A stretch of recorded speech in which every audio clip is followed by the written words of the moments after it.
Good afternoon. Welcome to Deconstructing Christianity with Coach Renz on this glorious, what's today? Thursday afternoon. So if you're new to the channel, what we do here, we talk about deconstruct from Christianity. We have a few main subject matters that we talk about encompassed into four different categories. Today, we are in the category of I am more moral than God and the God of the Bible. So, and that is going to be our discussion today. Hopefully, we'll get some conversations from those who are deconstructing from Christianity, as well as those who believe in Christianity, as to why their God is more moral than I am. Right? Am I claiming to be God? No, I am not a God. I am not the God of creation or none of that kind of stuff. I'm only the God of myself. But so we're talking about morals today. We're talking about how the morals of the Bible are antiquated compared to our morality today, and even compared to the morality of most people who actually believe in the God of the Bible. So those are some of the things we're going to talk about. These are the primary categories that are listed on the prompt that I would like to talk about if a person comes up and they want to discuss and believe that their God is actually some type of moral beacon that we should be following. Oftentimes when we have this conversation, and I just actually did a video earlier today, hasn't been posted yet, but in that video, talked about the fact that most people gain their morals, even if they claim they got it from the Bible. You didn't really get your morals from the Bible. You've cherry picked certain aspects of the Bible that fits into our modern idea of what morality is, meaning that you didn't look at the Bible and say, I get my morals from the Bible, and then you read the Bible and you see those parts in there that don't jive well with what our moral stance is today. You exclude those. Every Christian excludes the morals of slavery. The Bible says that you can have slaves. Every Christian excludes the essaying that you can do in the Bible. It excludes the pedophilia that you can do in the Bible. It excludes, in most places, women's rights that you can do in the Bible. And you exclude those. You don't read those, or you try to find a workaround for those because you want it to fit how we live today based on whatever country culture that you are living in. And so the Bible is not a book that people get their morals from. People manage the Bible, reread the Bible, shape the Bible to fit what their morals are in their country or culture. We get our morals from whatever country or culture that we are living in, whatever your parents are doing, whatever your subcultures are, even within your country and your culture, whatever your subculture, that's where you get your morals from. And then people are ascribing them to different religions. And today we're talking about how, because this is a Deconstructing Christianity page, how that is done in the world of Christendom. Because if you go across the world to other countries that are filled with Christians, what you claim as a moral here is immoral somewhere else. Or what is immoral, you claim to be immoral here, is moral somewhere else. So you cannot claim that you got your morals from the Bible when all Christians don't agree. That's why I put polygamy up there. Polygamy is up there to show the differences between how even Christians themselves cannot agree on the morality of their God, because depending upon what country you were born and raised in, you're going to have a difference of opinion. If you were born and raised in America or any other westernized country, you're going to say that polygamy is wrong. But there are certain countries like in Africa, and certain countries in Africa, that polygamy is fine. If you was born and raised in the Gambia and you are Christian, which most people in the Gambia are Christians, to my knowledge. Actually, no, a lot of them are Muslims too. But I've met and dealt with a lot of Christians from Gambia who practice polygamy. And they're Christians. So who's right? Who's wrong? Who's morally right? Who's morally wrong?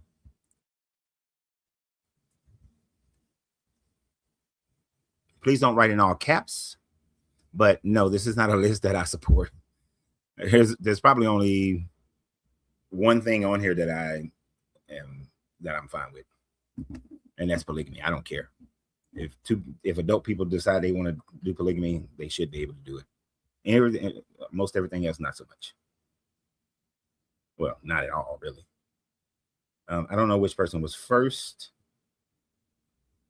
I'm just gonna click one. Well, I guess that person was an accident.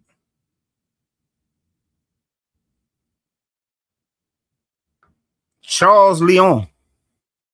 How you doing, boss? Pretty good, Charles. How are you? Are you over 18? Okay. I mean, are you over 21? Oh yeah, I'm 27. Yes, sir, for TikTok purposes. Good, So good. first thing I want to say on the polygamy, yes, sir. How many wives? How many planets does the sun have? Yay. I still say 9. However many it is, it's multiple. It's not just one. Right. Okay. And then those different planets have their own moons. They have their own concubines. Okay. We are instructed, even in bibliography, if you want to really respect it, to worship our sun. Everyone's out here focusing on the Almighty. Why is the grandson worshiping the grandfather? Worship your father, your daddy. That's what you were born to. So polygamy, yes. Slave wives, in a way, yes. But also no. The thing is, wait. How is it? Tell me the in a way, yes. How is there an in a way, yes for slave wives? So in a way, it's because the sun he's in his mass. Everything that he collects, all the planets, they're in his orbit. They're stuck there. But it's only because they resonate with his energy. So they have to listen to his rules, his laws, in order to exist in his orbit. Now, the thing is, the sun provides for those planets. He doesn't say, you have to worship me, you have to do this, you have to do that. It says, no, look, you're going around me. You want to spin around me? Well, I have certain laws if you're going to do that. I work a certain way. My sun, the beams, the energy, the rays, we as humans can't comprehend that. But that's how it goes. So no, the planets aren't slaves in a way, but in the other way, the way that humanity views slaves is a disgusting way to view it. Okay, humanity should have never enslaved humanity. That's not how it goes. The man does not enslave the woman. Okay. But the woman does serve the man. And not in a sick way, because ultimately the man serves the woman. Okay. The man has to stay still and just give and give and give and give. He doesn't even get to touch his planets, man. He doesn't get to touch them. Could you imagine how much that sucks? You giving. You can't touch them. That sucks, man. No, I can't do that one. And then it is around you over and over and over and over. You just gotta watch them. Oh shit, she's on my backside now. She's in front of me. Ooh, is she gonna come close? Oh, she's going. Ooh, she can't go. Ooh, still can't touch her. All you want to imagine that son's pain. $1 million. Sorry about that. A call came through, so I can get. Hey, but look, and now conquest of other nations, foul. Yeah. Abraham, foul. The father of nations, foul. The Almighty teaches unity, but our Father Yahweh, he brought nations to this world, and then he apologized for it. He came back, he said, oh, my bad. I tried to overthrow my father. I was wrong, my bad. I gave y'all rules. My father, he said I own this planet. He literally. So the rules I gave you back then were right because I gave them to you, but they were just wrong because they don't work. My bad. That sounds like a hypocrite. That sounds like a hypocrite. Yeah, big hypocrite, contradicted. And you know he really sounds like? He sounds like a human. He sounds like a human that made mistakes and he learned from them. Right. That's what he sounds like. Exactly, which is what the whole book is, just something that was written by humans based on their time frame. Well, actually, unfortunately, that whole book is how they got it all wrong, right? You know Samson, the man who killed the lion? Why would you kill a lion? The sign of Judah. Oh, you killed him and now he has honey and bees pouring out of, and then you're going to take it to your family? Stupid. And a make-believe. You know, there's only one bee in the world that can turn meat into honey, and that bee is in South America. It doesn't exist. Never heard of that. Yeah, it doesn't even exist in their part of the world. So it's just a made up bullshit. And I don't think bees migrate. Ain't no bee, and those bees are indigenous to South America, so they don't. South America 2,000 years ago? Come on. They didn't fly over. They didn't cross the ocean. I'd have understood it if I saw them in every little pocket. No, that's not how it goes, man. That's a 100,000-year process, if it ever even does happen. Look, we have cactuses in America, and we have cactuses over on that continent, and Europe and Africa. Two different worlds entirely. Yeah, exactly. Entirely. Migration don't happen that way. But humans did migrate. We see a little bit of proof, but screw that. Yeah. Children's rights are probably the most important thing in the world. Yep. You listen to a child. A child, look, as a parent, you give your burdens to your child because that child will learn how to fix it. When you're honest with your child about how you're messing up everything, just be honest. Let them fix it. Let them fix it. When you force yourself to be a parent and you make the child listen, now you fail. The whole dynasty fails. But whenever you tell your child what the issue is when they're 4 years old, now the time that they're 9, they've already thought of a solution. By the time they're 15, they've hashed it out. By the time they're 21, they can make it a whole plan. That's the goal. The parent pushes their problems onto their children to fix it, not to curse them. Right, No but free will. if your child is disobedient, then you stone them to death. And that's sick, ain't it? Very. Because if your child's disobedient, it's because you're doing something wrong. If the spirit inside of that little kid is telling you that spirit and that child, well, that's a child. You have children? Of course not. Sometimes it's just puberty, man. Sometimes it's just puberty. Oh no, that's the thing. Me as the rebellious, horrible kid, I was that one. My mom sent me into custody. She had to whip me into shape. And she did what she could do, and I respect my mother to the ends of the earth. But exactly, you got that rebellious streak. But the thing is, with that child, what I learned, is that rebellious streak is teaching you something. Look, that child is rebelling because something in their spirit is saying, I need to do something to learn who I am, but you're not allowing me. So now I'm going to fight against you. Now, I'm a kid, so I don't know how to fight. I'm just going to fight recklessly, and it's going to land me worse. Yeah. And I also don't need to be exploring recklessly either. I need my parent to understand. Understand and guide. Understand and guide. Yep. And the most beautiful thing what a child is really doing is they're exploring your weaknesses. Even in ways you can't understand it. What they're really doing, what their nature, what their subconscious is telling them is to pursue the things that you're dealing with. And that's the beauty of it. So I see that we are like pretty much mostly in agreement here that, the God of the Bible is a very immoral character in how we view morality today. Well, did you ever read the final part of the Bible? I read the whole thing. Studied the whole thing. Yes, sir. What's the last part say, brother? I got it right here in front of me. I'm going to go ahead and pull it up. I don't know about memory, but, the last part is talking about how the book of life is going to be open. If your name is found in the book, then you get to go to heaven. If your name is not, then you're thrown into this lake of fire. And then beautiful. You got to follow the commandments and give the testimony of Jesus. See this blank page right here? Yeah, I can't see that.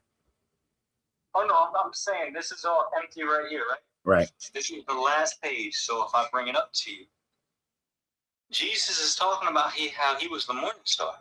Son of David, he's the morning star. The light bringer. Yes, sir. Planet Venus. And what do we talk about? Planet Venus, light bringer? That's Lucifer. Yeah. So the whole book of the Bible is not stories of good men. It's about men who couldn't follow the message. Because Lucifer came down, he ruled this planet. The Almighty teaches love, right? Lucifer is not a being. Lucifer is just an allusion to the planet Venus and how it appears to fall out of the sky when the sun comes up.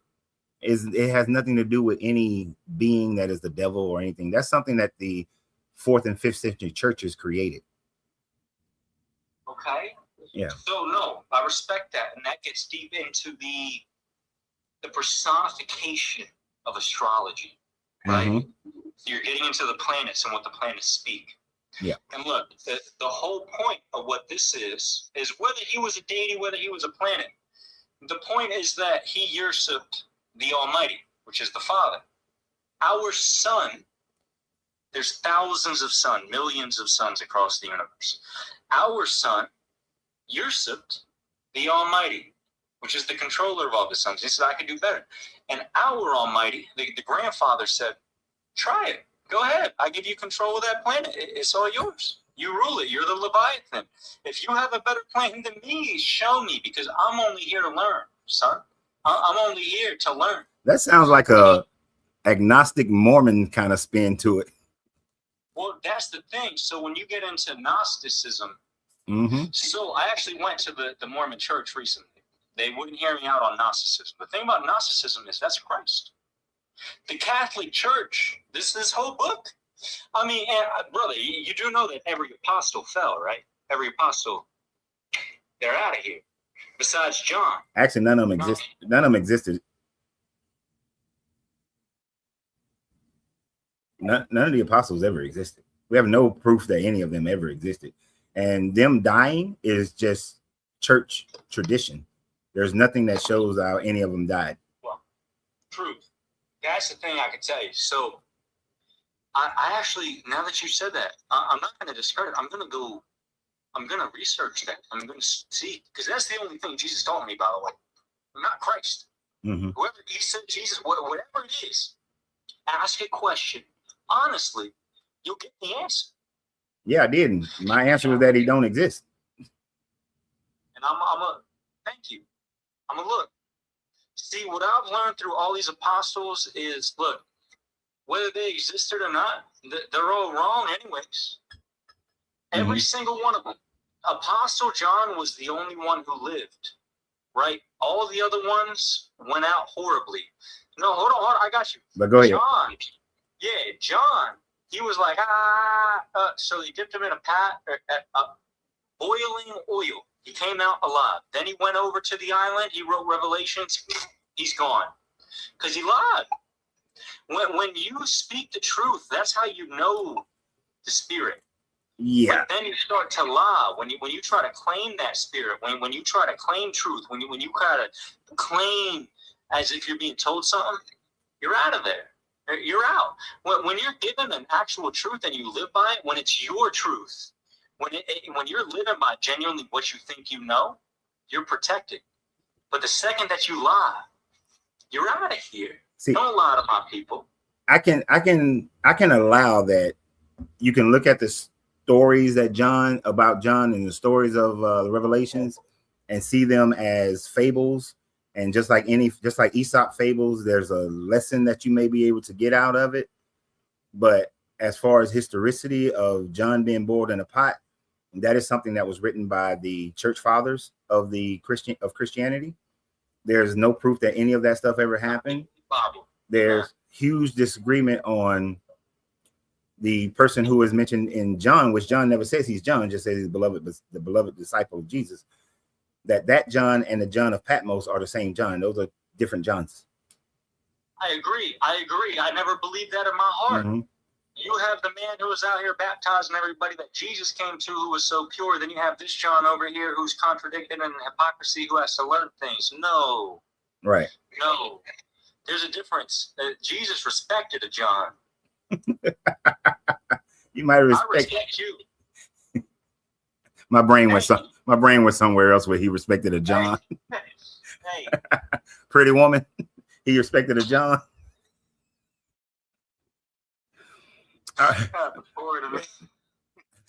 Let me let somebody else get up here. I appreciate you though. Charles Leon. Okay. I will hop out if you want me to. Yeah. I appreciate you, boss. Thank you. I followed you. You're a seeker.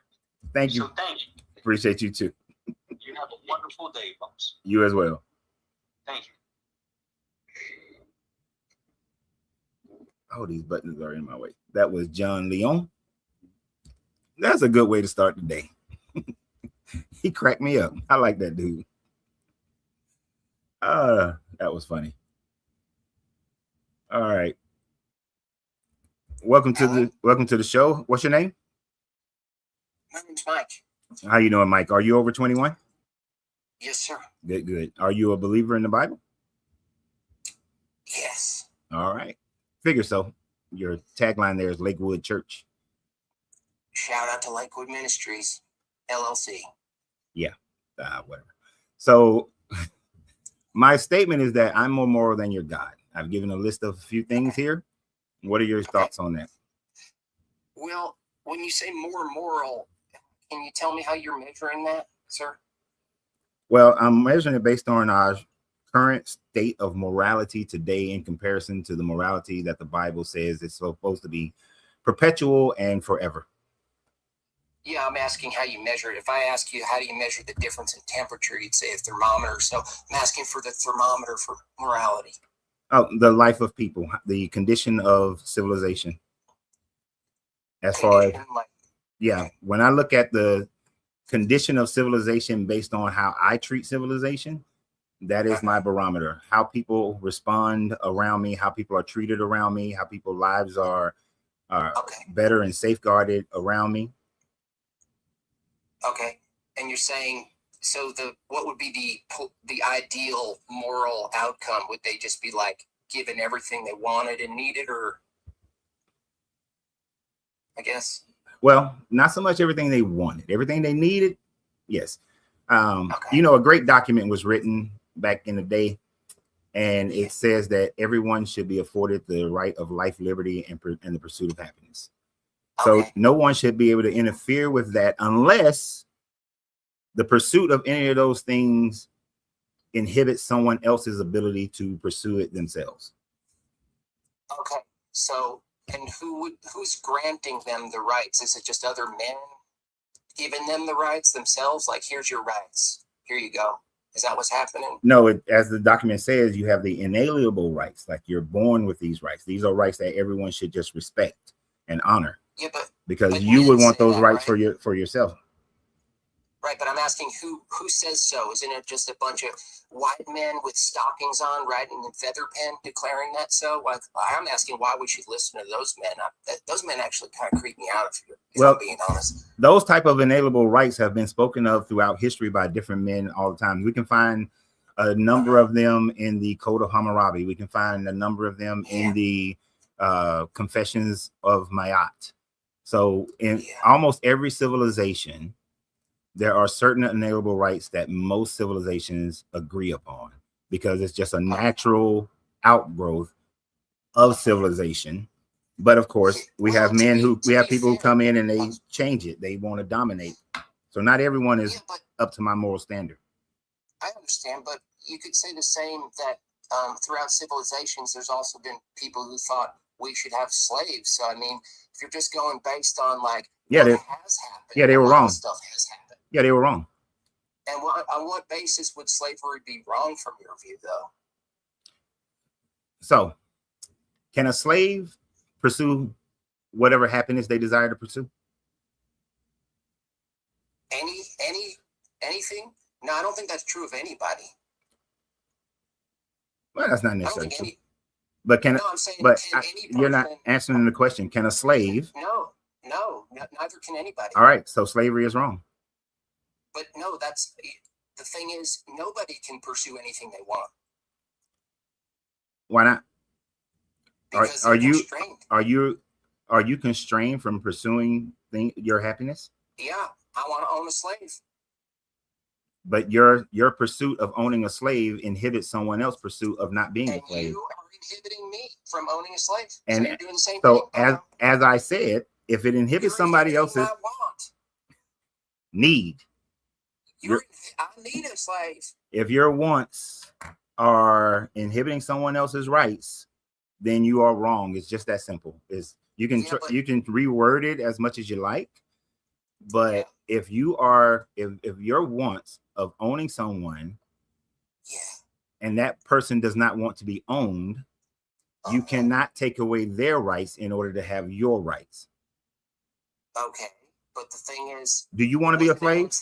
Do you want to be a slave? I haven't met the right person. It's a yes or no question. Well, it's kind of loaded because what if I just never experienced it the right way? No. Do you want to be a slave? No, I want to be the owner. All right, then. So, but what if I want you to be my slave? I guess we're gonna have to figure out who makes a better owner.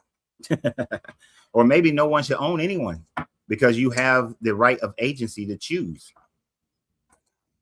See what I'm saying? But that's what I'm asking. It's like, who gives you a right to anything? It seems like it's just a matter of like guns.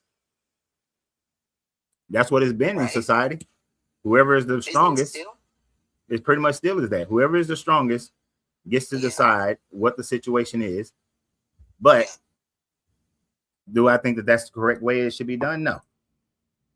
Okay, but you kind of do though, because if a bunch of men get together and say, we have this thing called rights and we're going to enforce it with guns, it's still men with guns saying, hey, there are rights. And if you don't operate according to that, we're going to throw you in jail. Seems like same thing. It's not. And we're going in a circle. So Okay. do you have anything about the subject matter that we're talking about? Sure. Do you think there's ever a moment in time where the best moral thing is to actually enslave someone? I can give you an example if you want to interact with this example. Sure. What's your example? Okay, like let's say there's a war and there's women and children who don't have men around them who are sort of like wandering in the woods. And if you don't pick them up against their will in order to protect them and leave them to their own freedom and autonomy, they horrible things might happen to them and maybe certainly will happen to them. Is it better to rescue them against their will and to protect them against their will, or to let them get unsaid thing I can't say on TikTok happen to them? Which would it be better to put them in a position against their will? That's not slavery. What you're What do you mean? what you're describing is not slavery. That is saving. You're describing saving someone who may not desire to be saved, or it is in just a bad It's situation. kidnapping. That's not slavery. It's kidnapping, but it violates the same thing. Does the Slavery's wrong, does though. the person saving the person own the person? If by your standard, if I point a weapon at someone and say you're coming with me, I'm violating the same principle you're saying the reason slavery is wrong. You're So not. it should be You're wrong. not. You're not. You're So is it wrong? you're apples and cucumbers, my guy. Is So it wrong to what kidnap is someone give against me their you will? said you had a real life situation. What's the real life situation? Apply that to a real life situation that I has just did. happened. There's a real life situation Mhm. that has happened, Mhm. both in history and in the Bible. Name it. What? Name it in history. I just told you. No, you if didn't. women- You gave a whole big general thing. Name it. And see, I can name that in history. Let me name it in history for you. women- Let me give you an example. Let me give you an example. You're not letting me answer. Because your answer is just philosophical word salad. So let me No, it's give. not. So I'm In going to. war, women children are left alone when men go to war, right? Oh my gosh. Yes or no? No, they're not actually. Oh, really? They're not left at home alone. No, because all the men don't leave. Okay, so they're left to other men, right? Yeah. So let me first tell you that you're talking to somebody who's been in war and someone who has studied warfare. Right. Okay. Now, when we went to evacuate Liberia, there were people that we evacuated who weren't trying to be evacuated, but because of the conditions around them, they were evacuated anyway. Okay. Now, when we got them to the different places, like one of the places we let people off was in Rota, Spain. When we got them to Rota, Spain, they were processed. They had choices. Do you want to go to America? Do you want to go to England? Do you want to go to France? The people chose where they wanted to go. A lot of them and most of them chose to go to America. One particular guy named Andy, he chose to come to America. And about 7 years later, I ran into Andy, who is someone that I directly put on a helicopter, even though he wanted to stay in country and continue to fight. But I was like, I got to get you out of here. But Andy was never my slave. That's the difference of slavery and the situation that you're talking about. Andy was never my slave. Okay. We can move to intolerant of other beliefs. If I don't believe in rights, aren't you intolerant of me if I say I want to live a life that denies that rights exist? Don't you necessarily have to be intolerant of my view? It doesn't say intolerant of others' rights. It I says believe intolerance if of I others' don't- belief. If I don't believe in rights and I act accordingly, don't you have to be intolerant of my beliefs as I act them out? No. No. What are we talking about here, dude? Because in this, I'm talking so about let me violating. let me explain Here, it. Let me explain it in a little more detail so that you can comprehend it instead of trying to change. Instead of trying to change the meaning of what I wrote up there. Intolerant of other people's religious belief. If you, religious belief. yes, if common now in America, especially here in Texas, people are being intolerant of people's belief of Islam. Yeah, based. If they're not forcing their religion on you, you should not have they should be able to practice their religion as freely as they want to, as long as it doesn't violate any of the laws that have been established for this country. Okay. Do they have the right to change the law? They have by process, yes. Okay, so they could actually change the law to make it so you could marry a 9-year-old and you'd be fine with it so long as they change the law? If they are able to change that law, I don't have to be fine with it. No. Because I can fight against it. Even if the law changes, I can fight against it because we have a political system that allows you to fight against laws that you don't agree with. But to fight against it with tolerance by saying that I'm going to vote or I'm going to run for office or I'm going to become a lobbyist. There are multiple different ways you can fight against it. Yep. And then So you hopefully you win.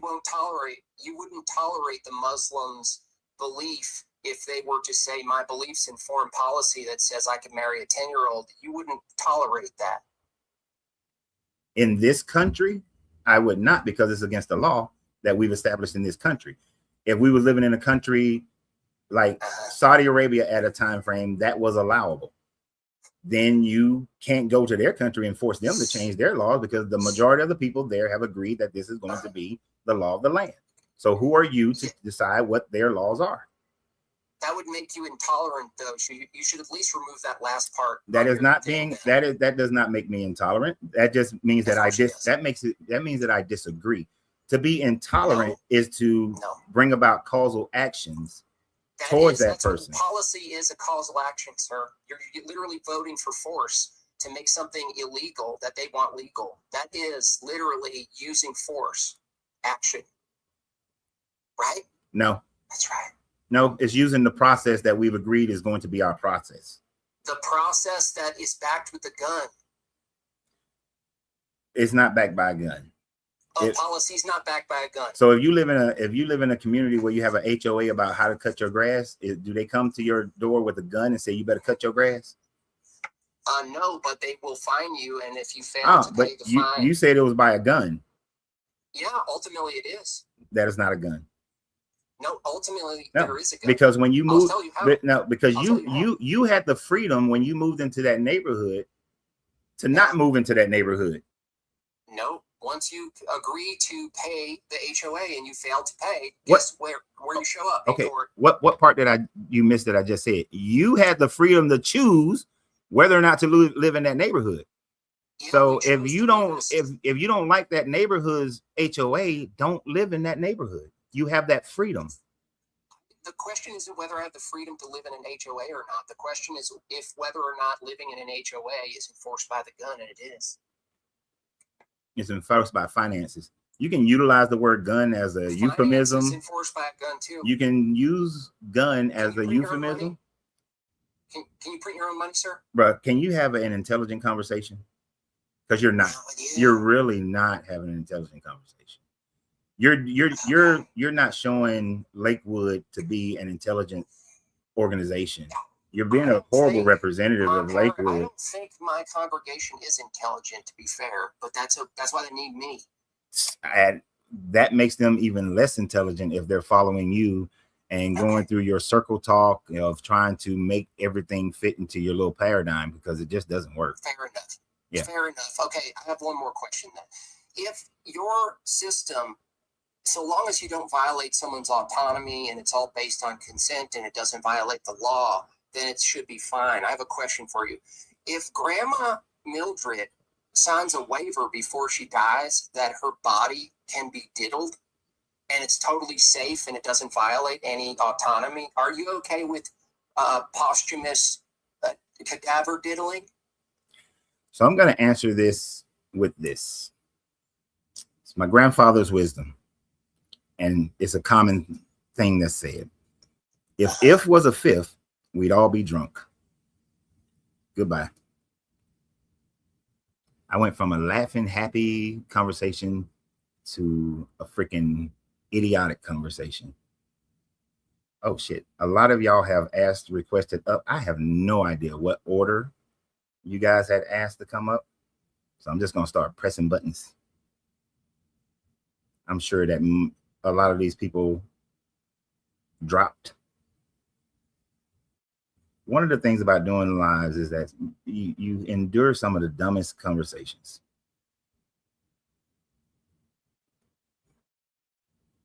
Isn't Lakewood Joel Osteen's church organization?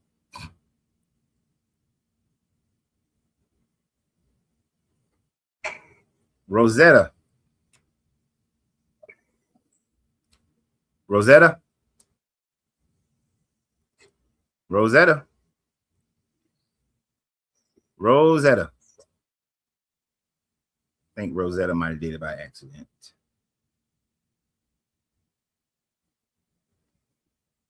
You know, I have this expectation of having intelligent conversations with people. And oftentimes, when it's a believer, that is not the outcome.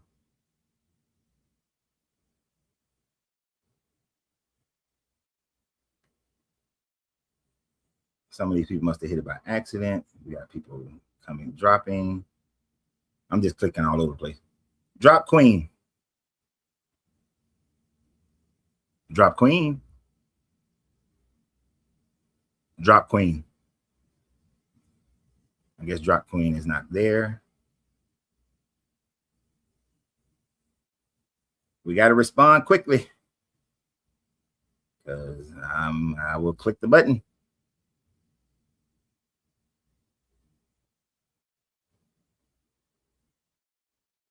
Okay. I'm clicking. Oh shit. This thing, Barnacle, how you doing? I'm all right. Pretty good. I know I talked to you before, so I know you're over 21. Yes. I don't remember if you're a believer or not. I got a question for you. Are you a believer? Yeah, of course. Okay. Go ahead. Do you like barbecue? Sometimes. I've been smoking meats this summer. I think I'm getting good at it. Yeah. Okay. Do you have something about the subject matter that we're talking about?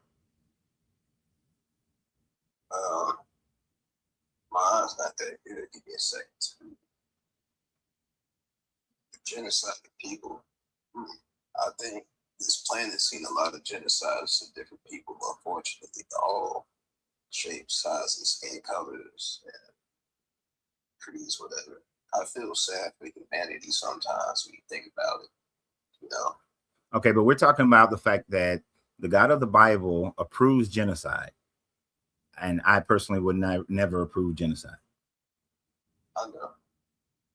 I think the God of the Bible, we put a lot of expectations, but it does say from the Bible that God is good and I'm good and I'm all these things. But when you read the Bible and you comprehend and you see the things that God has done, and you're like, man, this is not good. This is kind of evil.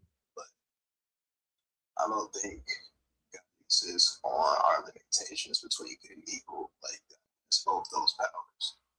And sometimes you got to break a few eggs. Unfortunately, so you think it was? So you think it was? So you think it's okay for God to order a genocide? I can't question. Like, I personally don't think it's okay, but who am I to question the story of? You're a conscious being that has the ability to reason, to have empathy and sympathy. I do have the right to say I think this is wrong, but even if I do say that, how can I change what happened? It already happened. Well, you could I'm just marking on it. if your God came to you and said, "Hey, go genocide these people," do you not have the ability to say no? That's why he gave us free will to decide. But some things can be wrong, some things can be bad. If you decide to disobey, you have that free will to go to hell or go to heaven. At the end of the day, that's your power, your choice. So you would choose the And genocide so that you can go to heaven? I wouldn't say I would. I didn't say that I would. Well, you Like, I said. think that So are you going to follow this? So that's what I'm asking. Are you going to follow this guy's thing? And he says, "Hey, I want you to go to Houston. I want you to genocide all the whole town of Houston. That means killing all the babies, going to the hospital, kill the little kids who are in the cancer ward, kill the little babies who were just born. You're going to go and kill all of them?" I didn't say that I didn't say that I would agree to genocide. What I'm saying is here. Well, that's what I'm asking. Are you going to agree when if your God told you to go kill all the children in the cancer ward, are you going to go and kill those kids? Hell no, man. No. So you're going to go to hell then? So I wouldn't necessarily think hell is a bad place, and I don't necessarily think heaven is a good place. I think that the mind places these labels or whatever, these experiences, but when you're dead, how do you know that you have the same experiences of pain? Well, if you believe in the Bible says that if you're not found in the book of life, if you didn't follow his commandments, if you didn't do the testimony of Jesus, then you're thrown into the lake of fire. So if God commands you, I don't necessarily think heaven is a good thing or hell is a good thing. I think those are just like prisons for the mind, prisons for the soul. Like, what if there's more than heaven? What is there's more than hell? so you really don't believe the Bible. Why does it have to be this or that? Why do I have to be a prisoner? Like, why can't I just choose if I wanted to go to hell or if I wanted to go to heaven? I guess you do get the choice, but so you don't believe the Bible. It have to be a choice. Like, why can't I just be free of both? So you don't really believe the Bible. I believe it much more. I think that the Bible is just like part of the story. Okay, but if you believe the Bible, there is no you get a choice to go to heaven or hell based on what you think. You go to heaven or hell based on whether or not you believed in the testimony of Jesus and follow the commandments. That gets you into heaven or that gets you into hell. It's binary. Well, let me say I cherry pick from all religions. I cherry pick because I think they all trying to tell some truth, and I hear it. Like I hear the truth. Like I'm old enough to see, at least in my personal journey, like I've put bits and pieces together here, nuts and bolts here, a little bit here and there to my own understanding. Okay. And I think I figured something out. Like I know there's some type of divinity in this world. Like I can see it sometimes. I could feel it. Like it's like if you're in a dream and you stub your toe. I can't talk. Let me finish this. Well, no, but I don't. I'm not gonna let you. I'm not gonna let you finish it because I don't talk about feelings and experiences and that sort of thing. I talk about facts. I mean, that's what life is, isn't it? Observation, facts, experiences. No, experiences are not facts. You can't. Feelings are not facts. What I've experienced. Those aren't facts, though. Those aren't facts. Me and my wife had dinner with two other people that we know last night. We both walk away with different feelings about it. Feelings aren't facts. Feelings are only facts upon yourself. I mean, as a man, you shouldn't invalidate feelings. I know feelings shouldn't control you, but don't. Not what I'm talking about. Ain't got nothing to do with what I'm talking about. True, you're right. Feelings are just your feelings and experiences are just your way of perceiving something, but that doesn't mean it's factual. No, it's not all we have. We have factual things that we can look at. We can look at the Bible and see where it says that God commanded these people to go and genocide and kill all the men, women, and children, everything that had breath, and burn the whole town down. That's what it says in the book. The words mean the words. We kind of agree on the same thing about the Bible. Like, I don't think that the Old Testament is fully moral. I think he's done some pretty truly wicked things. But hear me out. What if, like, the evil in the world?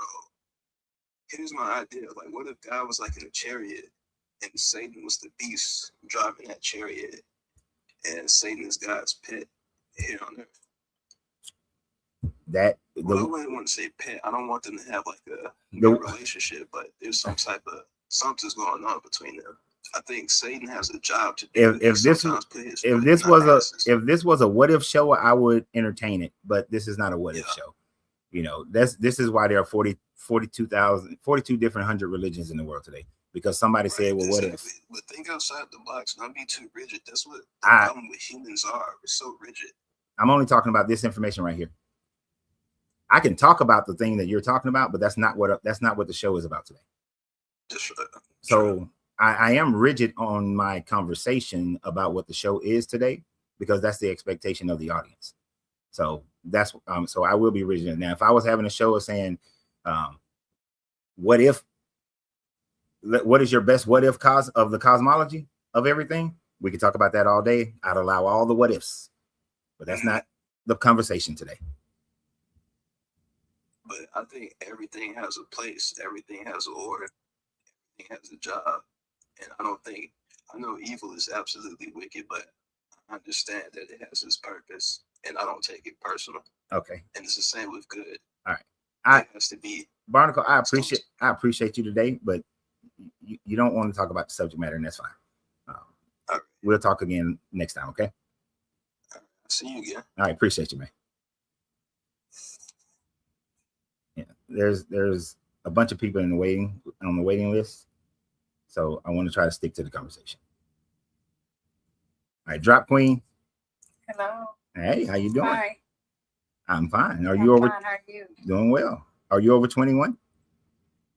I'm good. Yeah. Oh, I'm 52 in October. 52 in October. Okay. Are you? Hey, October what? I'm sorry, you're kind of going in and out. Oh, October what? Can you hear me? Yes, I can. Go ahead. 5th. Oh, 5th? I'm the 15th. That's why I was asking. So, are you a believer?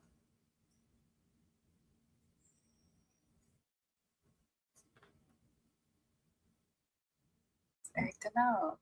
I heard y'all just fine, but as soon as I get in the box, it start tripping. Okay, I think I got you now. All right. It's October 5th. Okay. Yeah, I'm the 15th. That's why I was asking. Why you asked me that? Because mine is on the 15th. Okay. Yeah. Okay. So, I wanted to know, I'm kind of like the other gentleman who was asking you to measure, or how do you measure morality? What does morality look like? Because we both can have different opinions on what's moral. Well, Do you agree? I agree. Okay. That's why all moralities are subjective. There's no such thing as an objective morality. This is why we can see moralities changing throughout the history of man's civilizations. And we can just look around the world right now and see that other countries got different morals than we do. Right. And even within this country, we have different moral standards. Exactly. So I believe that's why mankind can't be the progenitor of what's good and evil. Would you agree? No, because we are. You think so? Yeah, man has always determined what's good and evil. I don't think that we determine what's good and evil. I think that we take precepts or instructions always from some religious standpoints, some Bibles, some scrolls, something that's given us an ideal of what's good and evil. I don't think we would decide ourselves. I think we look outside of ourselves to look for some being, God, to give us that standard of where that starts. We may look to that, but ultimately it is man who is deriving at the ideas of what this God is saying. Huh? Your phone messing up again? I'm sorry. I'm going to drop down and try to come back. I hate that my internet is not working. I've been on a messy side all day and it was working just fine. Talk about God and not want to mess up, but I'm going to come back. Give me just a moment. Okay. Trying to see if I can get it together. Thank you. All right. No problem. While she's getting it together, I know I saw this name earlier. Echo Bully. Echo Bully. Hello. Can you hear me? I can hear you now. You there? Excellent. How's everything going? Pretty good. I hope. Pretty good. Now we've talked before, so I know you're over 21. Can you hear me? I can hear you. Yes, I am. And I guess we got a bit of a lag. You got what? What'd you say? A little bit of a lag. That's all. There's a little bit of a lag in our conversation. Okay. So what are your thoughts?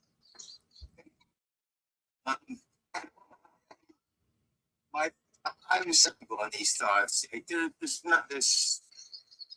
Bible is not a way we get our it's from. There's no free will. If it was, then there would be no free will because You're breaking up terribly. God has this plan and blah blah blah blah. Echo, you're breaking up. Let me go back in. right.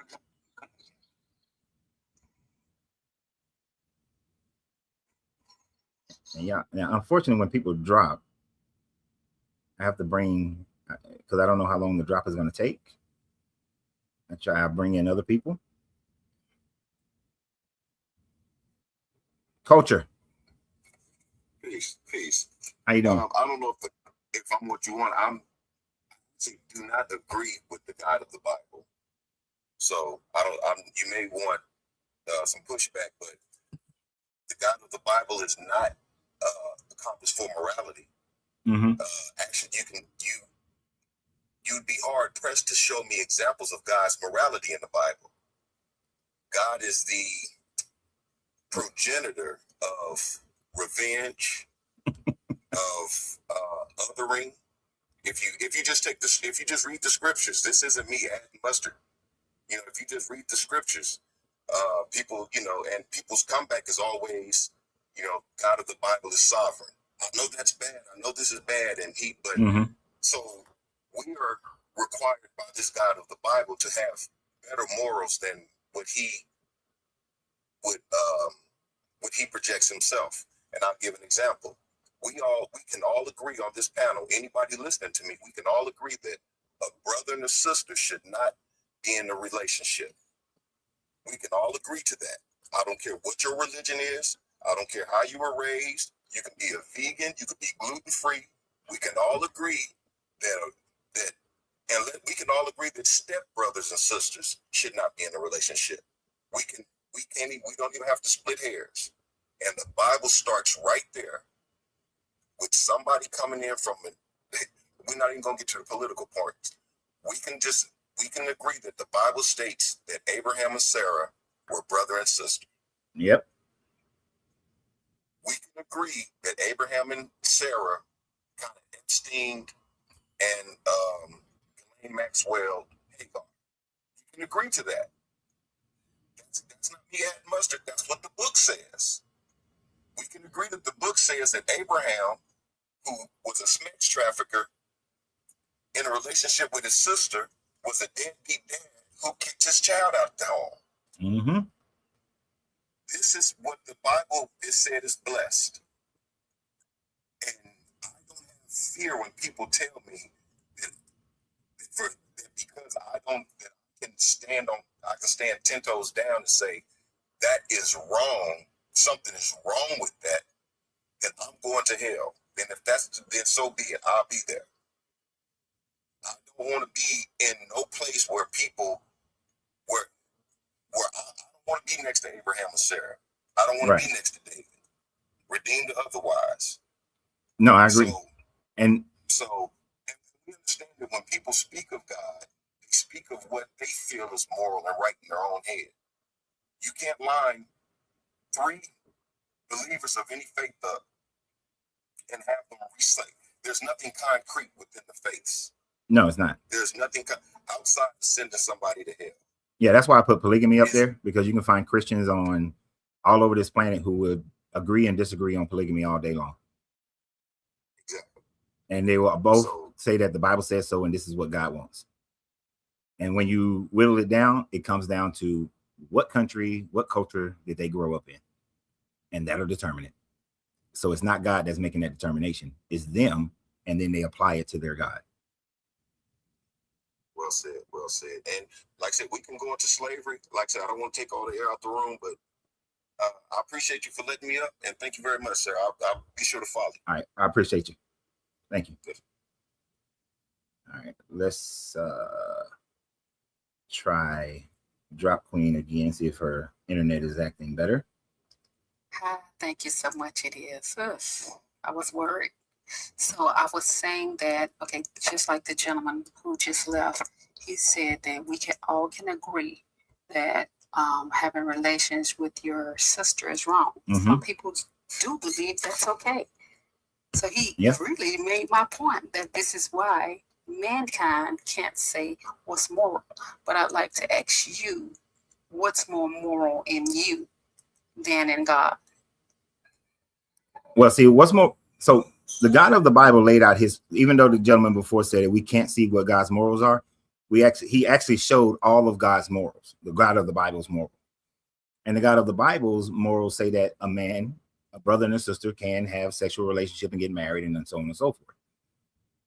I say no, because I understand the science behind it and I understand how nasty it is.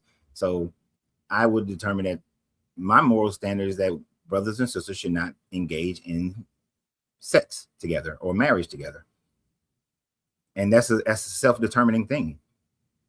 You don't have to agree with it. No one else has to agree. But we can see that the Bible God, he says, is okay for a while. He does get to a point where he says that don't do it anymore. But initially, he was okay with it. Can we understand that if we look at the Garden of Eden, we know that there were other people there, but at some point, all of those people were very close kin. So can we accept to do it because we can go to Noah? Actually, can we accept to do it to replenish the earth? No. Is it then okay? No, because you just don't have any more. Well, I have to say no to that one simply because historically, the story of Genesis 2 and the story of Genesis 1 are two separate stories. So according to the writers of Genesis 2, there weren't any other people around. And the other mystical people just showed up. They just come out of nowhere. Genesis 1 gives you an idea that God just created men and women all over the place. Genesis 2, you would have to indicate that he must have had sex with a sister or some other sibling, because he just found these people in the land of Nod. Now, if you incorporate books outside of the Bible, like the book of Jasher, Jasher tells you that Cain married his sister. Right. So that's what I'm saying. So when you're looking at it from that perspective, that it's to fill the earth, do you then say it's okay? That's the question I'm asking. No, I still don't, because that shows a bad planning of a God. So the first thing is that I don't believe in the Genesis story at all, because it's historically is wrong. There were people all over the planet thousands, tens of thousands of years before the Adam and Eve story, because the Adam and Eve story goes back to 4004 BCE. But we know people were on the planet long before 4004 BCE. But even if if I granted you that story is right, then the morality of this God was to have brothers and sisters having sex in order to fill the planet, when he could have just, if I was God, I would have just made a bunch of people so that brothers and sisters don't ever have to have sex. There would have never just been two people, and then those two people have to replenish. I would have never flooded the whole planet and killed everybody so that three brothers and their wives can start having kids, and then the cousins start getting together. I would never have done that. So we most times, if we look at the history of mankind, we are in some ways having relations with someone close to us, even if it's a cousin to the 10th power. We're all related. Would you agree that we're all related? To an infinitesimal amount, yes. Like the most smallest, simplest amount, there may be relations, although there can be no relation whatsoever. So Okay. There, So I just think that's where I differ. I do believe but that is there a is a relation. that is a huge leap, though, to say that me and my wife, if we go back far enough, which we're gonna have to go back, probably based on what I know of her ancestry and what I know of my ancestry, we're going to have to go back to thousands of generations before we may find a common ancestor. And so, I have because a question. yeah, Why would you say you have to go thousands of generations when we actually know that we were in slavery? And you can be just going back maybe 6 or 7 generations. See, unlike Africans who keep a record because they all live in the same village of that 5th or 10th generation, us as African Americans, we don't have that to actually know, okay, this was my great grandfather's first wife who was sold to another family. You see what I mean? So Right. for us, we can indeed go ahead. okay. So, and this is why I say for me and my wife, because we've done a lot of ancestry work to figure out our ancestors, and all the way back to the native tribe that what my wife comes from, as well as the African tribe my wife comes from, and the African tribes that my family comes from. We would have the closest that we would get would be somewhere back to the Bantu migration, is where we possibly could have a common ancestor, because her native tribe has. So you do know your Igbo. So you. Well, Yoruba. Part of mine is Yoruba. Yoruba, Mali, and Dahomey. Right. Okay. So You're from America. You live in America. Yeah. Now hers Okay. is not. Hers, a large part of hers is the. I forgot the name of the native tribe in coastal North Carolina. So I can't remember the tribe. So hers is a large part of that. Some white folks, and then the African tribe for her is more in the Ivory Coast area. Except for like the Bantu migration, we would probably have to go back there to say we definitely may have someone in the Bantu migration. Now, could there have been some mixture between the Ivory Coast, the tribes in the Ivory Coast, and the people in the Dahomey, which is modern day Benin, since they are closer to each other? That's possible. But of course, without the records, we can't really get that one. But it would go back. So it would go, that's why I said probably it's going to go back thousands of generations, because the Bantu migration was a long time ago. Yes, I agree. So, when you say, give me examples that would make you more moral than God. I would, if I was God, I would have outlawed slavery from day one. Never any slaves.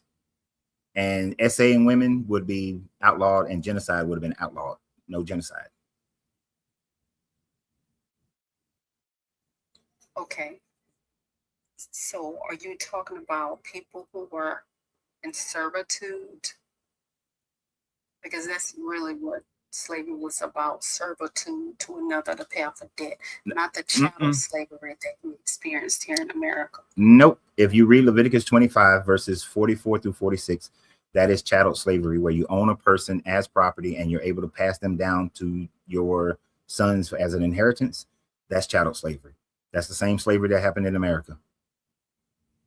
And in all of the Americas, it was chattel slavery. Now, indentured servitude happened as well, but that was only between European and European. But just as the Bible says, of the nations around you and the foreigners who live amongst you, you may buy them as slaves and own them as property and pass them down to your sons. So that's what happened in the Americas. Okay, but in the Levitical servants were supposed to be treated as hired workers. I'm a slave right now. I'm at my desk. No, well, I feel like a slave too. No, so I can't go. They can trade me to another department. But what you can do is quit, right? Can you quit? Can I? Can in you? this economy? No, They make it don't- so you can't. don't I do can, it. I can. I can. Exactly. I'm gonna say, don't make me get in the car and drive wherever you at and look at you and fuss at you. You can quit. The slave in Leviticus 44 through 45 cannot quit. They are owned as property until they die. Now, what a lot of pastors do is that they'll look at Leviticus 25 around 34, 35, verse 34, 35. That's talking about the indentured servant who's paying off of a debt. And they'll try to make that in comparison to the chattel slavery in America and say, see, they were different. The Bible never condoned it. But they never read down the 44 and 45 and show you the distinction between if you have a a Hebrew person who is in debt or don't have money, you can make them a slave, a servant for 7 years. And that's only for men, though, by the way. You can make them a servant for 7 years. But foreigners, you can make them slaves for their entire life and pass them down as property. And mind you, when it's talking in the earlier parts of Leviticus about Leviticus 25 about indentured servitude, that's only for men. If you are a woman, then you are a property and slave for life. And you can become a wife, so you become a slave year wife. of Jubilee that they're supposed to be Mhm. released every 50th year. And the only reason I don't see this as chattel slavery because they want to, but I actually see what we went through as chattel slavery because of the treatment that we endured during the slavery. That's the only reason I separate the two, because the treatment that we experienced that the Bible actually speaks against. Okay. There again, this is where the church has led you astray without telling you all the information. So don't tell me the church. I read the Bible. Don't put that on no Okay. church. I read the Bible. I don't trust no pastor. well, I'm gonna need you to read it again, because the as far as Jubilee every 50 years or 7 years, that is only for men. Men can leave. Now, the only way a woman can leave is if the man was already married to the woman when they first came into the servitude. Then the whole family can leave. If the man came in by himself and the master gives him a wife, then the wife and the children still cannot leave. They're servants for life. So in that, they're servants for life. Now at the bottom of Are Leviticus, you talking about foreign slaves? no, this is You're not talking foreign about slave. This is slaves of. Okay, you're talking about the Israel. This You're is talking about Israelite. This is Okay. indentured servitude. Now, when you get into the foreign slaves are just property for life, no matter what. There's no year of Jubilee for them at all. They're passed down as inheritances. Then at the end of that, and I think it's like verse 47, 48, it tells them you can treat the foreign slave harshly, but don't treat your fellow Israelite harshly. And then in Exodus, it tells them that you can beat your slaves as long as they don't die within a couple of days of the beating. Because of the beating, then the master is not punished. So you can beat your slaves in the same way that they did in the chattel slavery of America. And the part that a lot of people jump to is like, well, it says if you knock a slave's eye out, then you got to set them free and all this sorts of thing. That was only for Hebrew to Hebrew servitude, not the foreigner slave that you gathered. And this is why in the state of Louisiana, on their slave books, it has a law that says that if you beat your slave and your slave don't die within 24 hours, then you're not punished for damaging your own property. But if they do die, then there's a fine that they had to pay. And see, I think I heard you say that the foreign slaves were slaves forever. Yeah. The Israelite slaves were the slaves that could be released. Yes. But I'm kind of skimming through it, and it seems like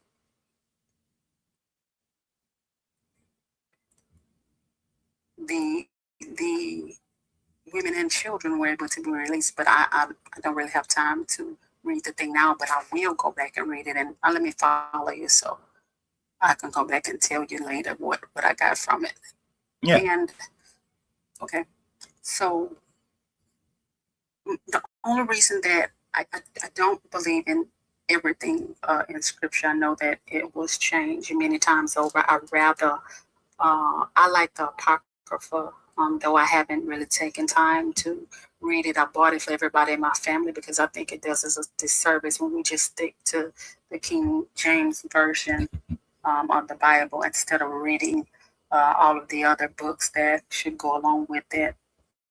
But the only reason that you can't kind of turn my mind here is because I don't think that humans have the fortitude to decide what's right and what's wrong. I'm gonna leave you with this example.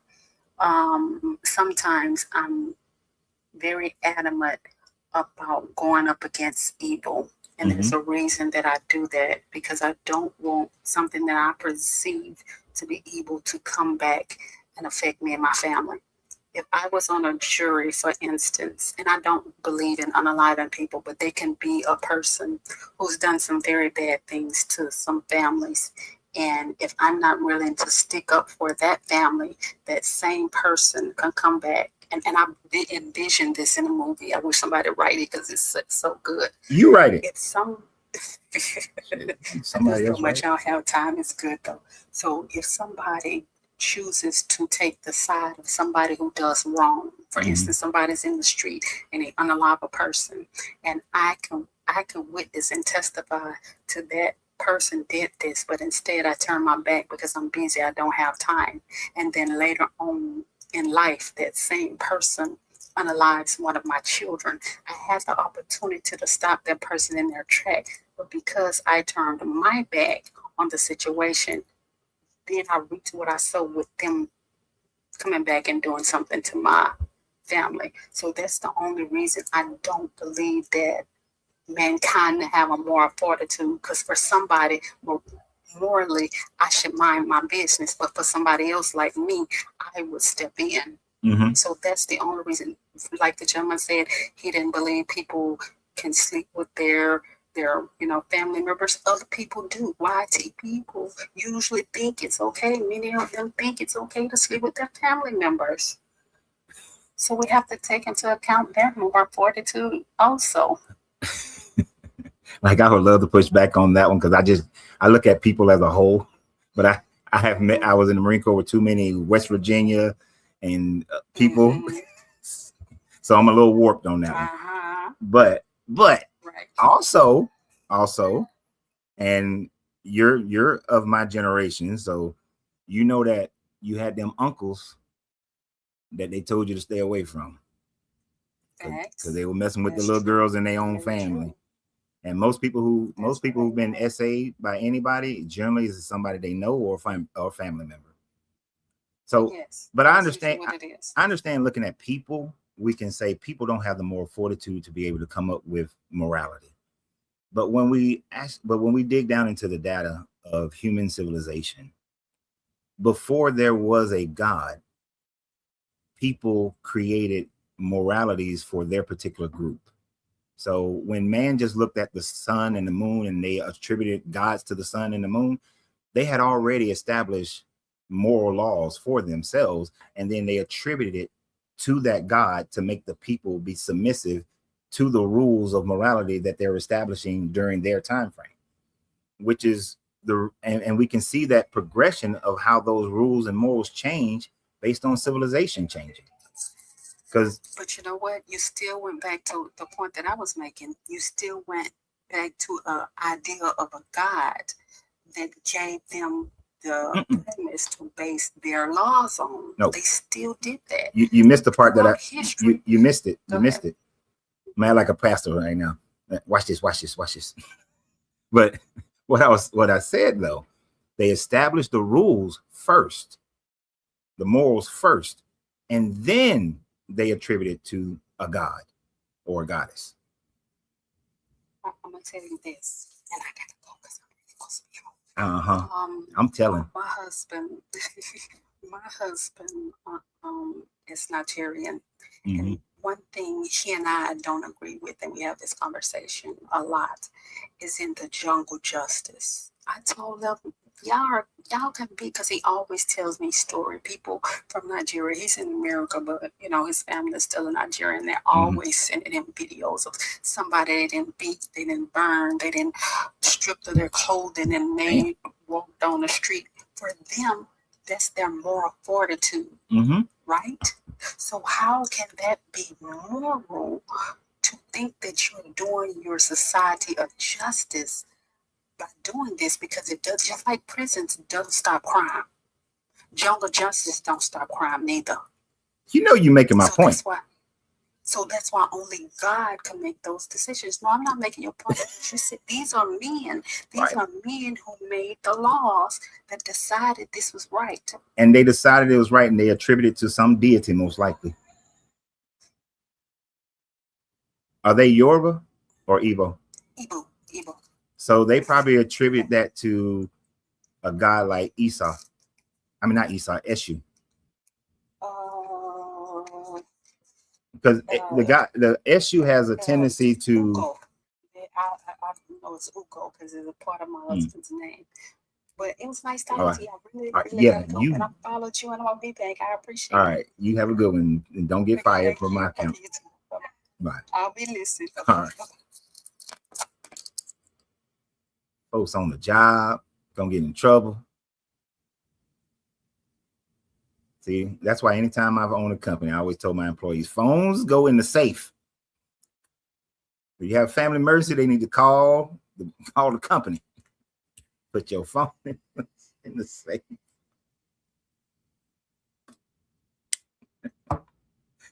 Oh, okay. That was good. Okay, that makes amends for the Lakewood dude who was up there. God damn, a whole bunch of y'all not clicked on his, and I didn't get to see everybody's order. You see, I clicked on Juju, but Juju's gone. I knew he was here beforehand. I don't know who else is next, so I'm just gonna go start clicking on names.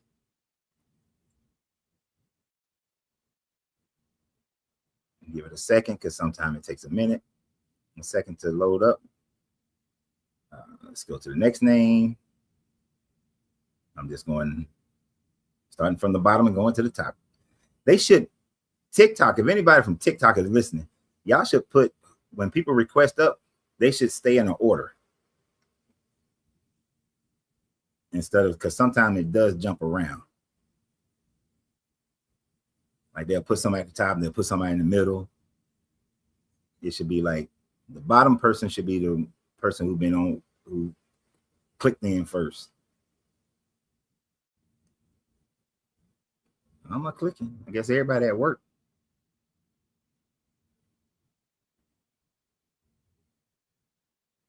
All right, we're gonna get somebody. Somebody's still here. It's too many damn names for somebody not to be here. You're gonna make me just start at the top. No, we clicking.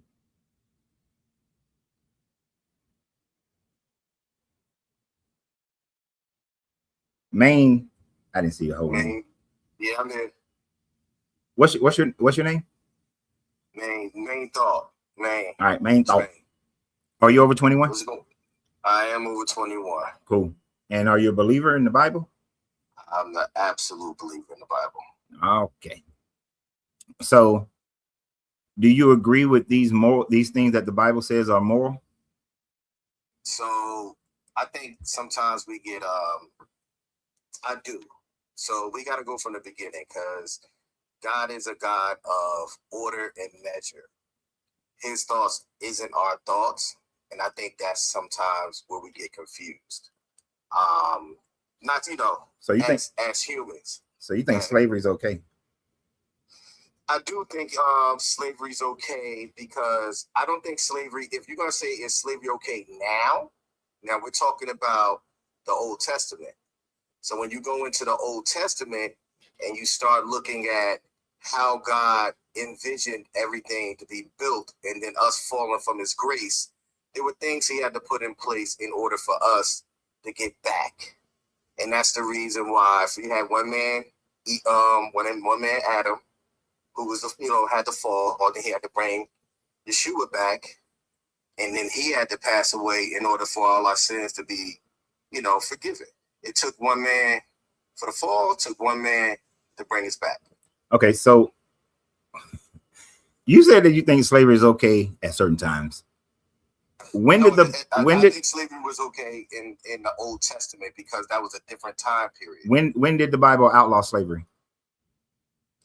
The Bible, if you look at the New Testament and see everything that was taught in the New Testament, when and everything Yeshua has taught, that's when slavery really What verse? was done. What verse? When did they say no more slaves? I can't say when did they say there was. You tell me when they said there was slaves and that it was okay, because that's not what Yeshua preached. That's not what he tried to teach us. That's not what Paul. When did Yeshua never spoke of slavery? But that's my point. That's not a proof of him being against slavery. But if you listen to it, all his doctrines, everything he taught, all of his teaching, and nothing in there was saying for us to be enslaved. So how does that's not what he was teaching. What teaching did he give that would make you think that he was against slavery? It's not about the teachings he had. It's the fact that he told us to love one another. For all of us to treat your neighbor, to love your neighbor, treat them with respect and be honorable.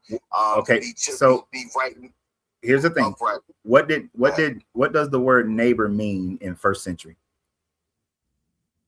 Well, of course, like we're using English terms. What did it mean in first century? It was the person next to you. Nope, it's not what neighbor meant in first century. You tell me what it means then. In first century Hebrew culture, Israelite culture, your neighbor meant your fellow Israelites only. It didn't mean the Romans. It didn't mean the Samaritans or the Canaanites or anybody. That's why he treated the Canaanite woman and called her a dog. Because no. He did, and then he called her a dog. And then what did she say? And if you read the whole scripture, and one thing, she accepted that she was a dog. And then she said, even dogs eat from the table. And he said, what? He said, you are a woman with great faith. Right, because but only because she accepted that she was a dog. No. So you're taking points out of the actual what he's trying to show and what he was trying to teach. Yeah. At that particular moment. That if you accept your place as a dog to the Israelites, then you can have you can have the crumbs of the blessing. No, but you got to accept she was showing faith within the faith that she showed in the actual belief she had in her was the reason why he treated her the way he did. And he said, you are faithful. That's what he was looking for. He's looking for someone, and us. My guy, you are doing some mental gymnastics. No, it's not mental gymnastics. You're taking words and I'm taking words for what they mean. Words mean words, don't they? No, you can see everything's like an allegory. Everything is a story within a story. And you can't take the Bible, pieces of the Bible. You can't take pieces, and you got to take it from the whole.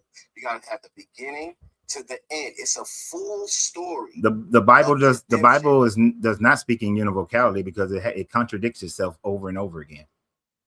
It's not a contradiction because it's a lot of the Bible. If you're reading through the Bible, which I know you obviously you read it to get to where you're at currently. But if you're reading the Bible and you're looking at it from the beginning to the end, it's one thread. And the contradiction people are bringing out, they'll take pieces off of pieces, but you got to read it all the way through. You ain't got to take dissect it that way. You ain't got to take pieces off pieces. You can just take it exactly for what it says, and even in one story. One story contradicts itself. That's not pieces out of pieces. The birth of Jesus. Jesus' birth. Whole situation around his birth contradicts itself. No, that's us contradicting. That's us of what we believe when he was. I can explain, and then maybe we can come to a common understanding. So what about his birth? What are you saying? Luke contradicts himself when he says, and he contradicts himself multiple times, but he contradicts himself when he says that the reason why Mary and Joseph had to come down to Jerusalem to Bethlehem, in order to be counted in a census, was because Rome was taxing it was doing a census and taxing all of the empire, whereas they were out of Galilee. Galilee was not part of the Roman Empire as a province at that time frame, so it wouldn't have been taxed on a census. Galilee would have still been independent of a census, so he would not have had to come to Bethlehem to be counted. So that in itself is a historical contradiction. Also, the fact where do you get that from? Where are you getting that historical contradiction from? I'm saying, like, where's the base of that? You're saying that, let's just say we're going with what you're saying. Well, based on Yeah. Roman, we have Roman records as to when different areas came into the Roman Empire. So you're taking man's. See, this is where I have conversations with people all the time. It's easy to sit there if they tell you a story about a real easy way for me to stop having a conversation is when you try to separate the man's this and God's that, because we're still human, we're still flesh. Who wrote the Bible? Even from the beginning, when we were in the Garden of Eden, Adam wasn't us. He wasn't. So his creation isn't our creation. If you read the book of Adam and Eve, it'll talk about how. Tell me how the Roman records is man's.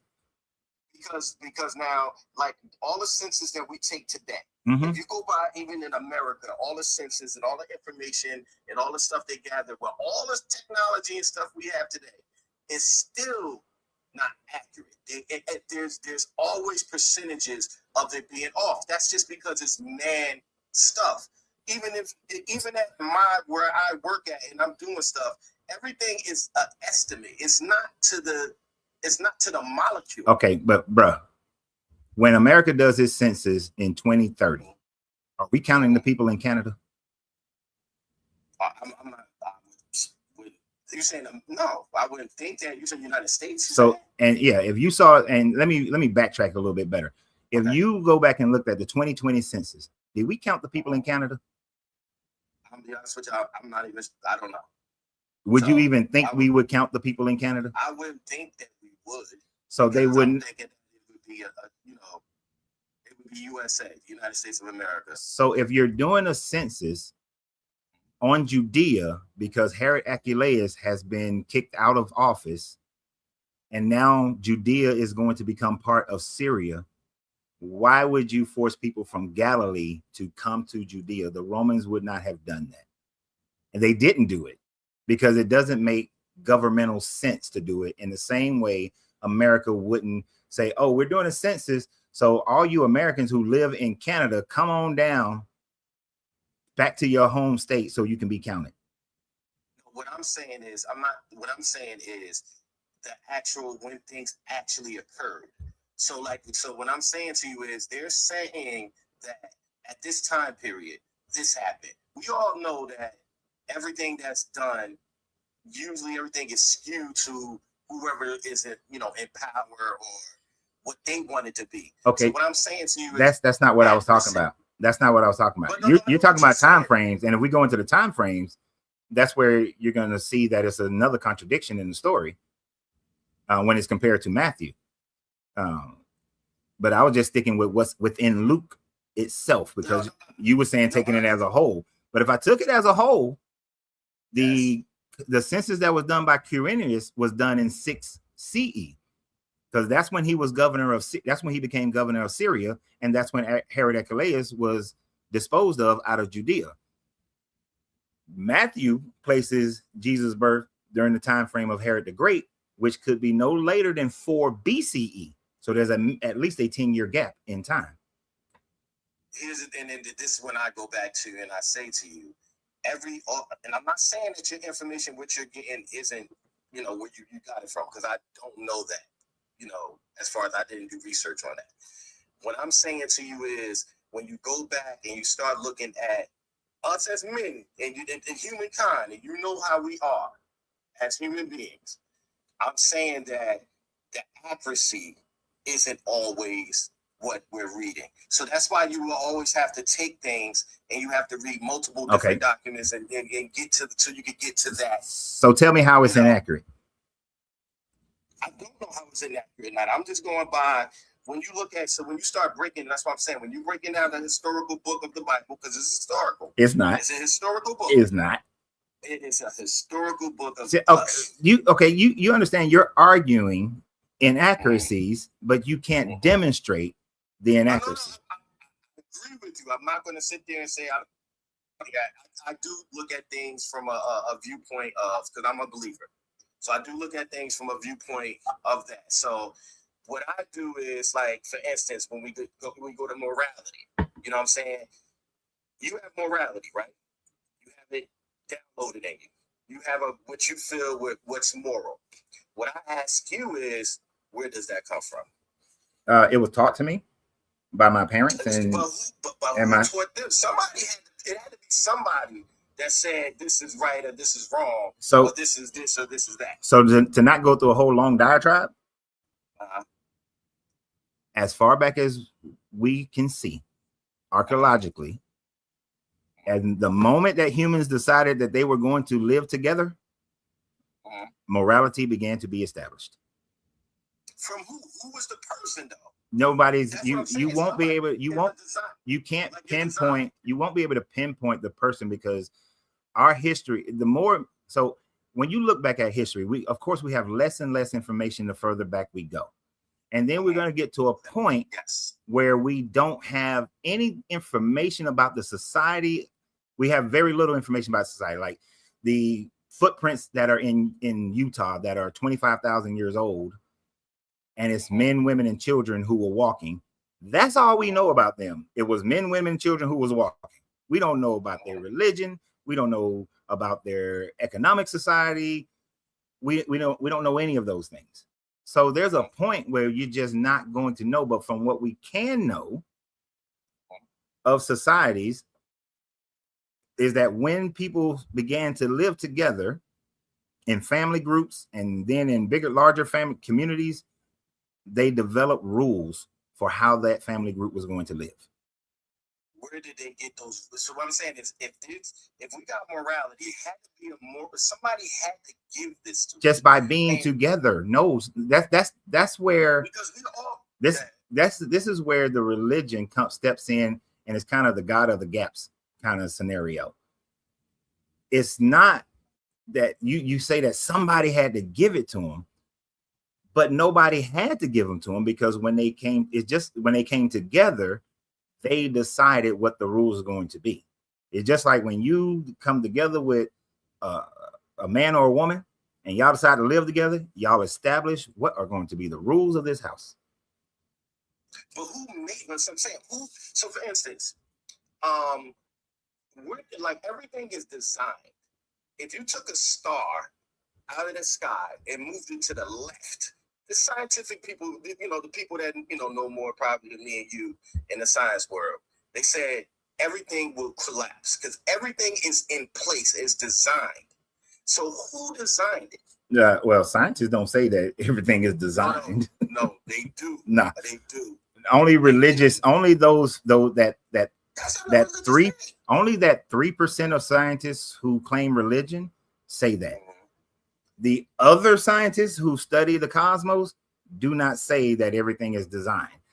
No, they say they do just say the Big Bang. But what I'm saying to you is, if like nothing just happens. No, but that's causation. You don't need a consciousness for causation to happen. You don't. Okay, so everything. If you're looking at our bodies, and I know we going a little, whatever, but I'm just trying to get understanding. If you look at everything that how we're developed, how our blood goes to our body, our veins, one of the most complex things on earth is the human body. That just happened over millions of years of adaptation. Yeah. Whoa, so you believe in evolution? No, I know it. I don't believe it. So show me an example of what we used to look like. Like where's that person? We can, can't show the evolutionary process. we They can, don't show that. no. So the problem that many people look at, they look at that little scale graph and things of that nature, not realizing that evolution happens over millions of years of tiny adaptations, like not even noticeable adaptation. And so there are like hundreds of thousands of generations before you get to something that looks distinctively different from from something else. So you're not going to see this little, like, all of a sudden somebody has a baby and the baby comes out blue. That's not gonna, you're not gonna have that. Or the baby comes out with 4 arms. Like, It's not gonna be the baby comes out with 4 arms all of a sudden from 2 parents who just got 2 arms. It would take thousands, tens of thousands, hundreds of thousands of small adaptations to get to that point. And that's how evolution works. It doesn't work with these big jumps that people expect. I'm not asking for the big jump. I'm asking for a jump. Like, I don't see that part of it. You know what I'm saying? Well, if you go back to the Lucy or whatever, you know what I'm saying? I need to see the next step or whatever the small adaptation. I'm looking for that piece. You know what I'm saying? Like the small piece. They don't have that. I don't see that. We don't, and that's part, show me, and like, and I will look that up. So that's part of the hard part with the skeletal record. The skeletal record is the worst. It's kind of terrible to look at as far as how evolution works, because like we can look at a whale and see that whale has a the bone structure to have legs, right? We haven't found the skeletal record of whales with legs, but we know that at some point whales must have had legs because they have the skeletal system for legs, right? So we don't see that adaptation. So, but what we can do is when we're looking at microorganisms, we can then see with microorganisms the smaller adaptations that occur. And then the biggest thing about that is most of the time those adaptations happen within a generation, and then something happens to kill off the rest of them. But that small adaptation allowed for this generation to still survive. And then that small adaptation becomes the dominant adaptation. Oh, I'll give you one. And because of something that Drop God has said, that's what brought this to my mind. We can see the small adaptation that manifested what we today call white skin about 6,000 to 7,000 years ago. White skin 6,000 to 7,000 years ago. Explain.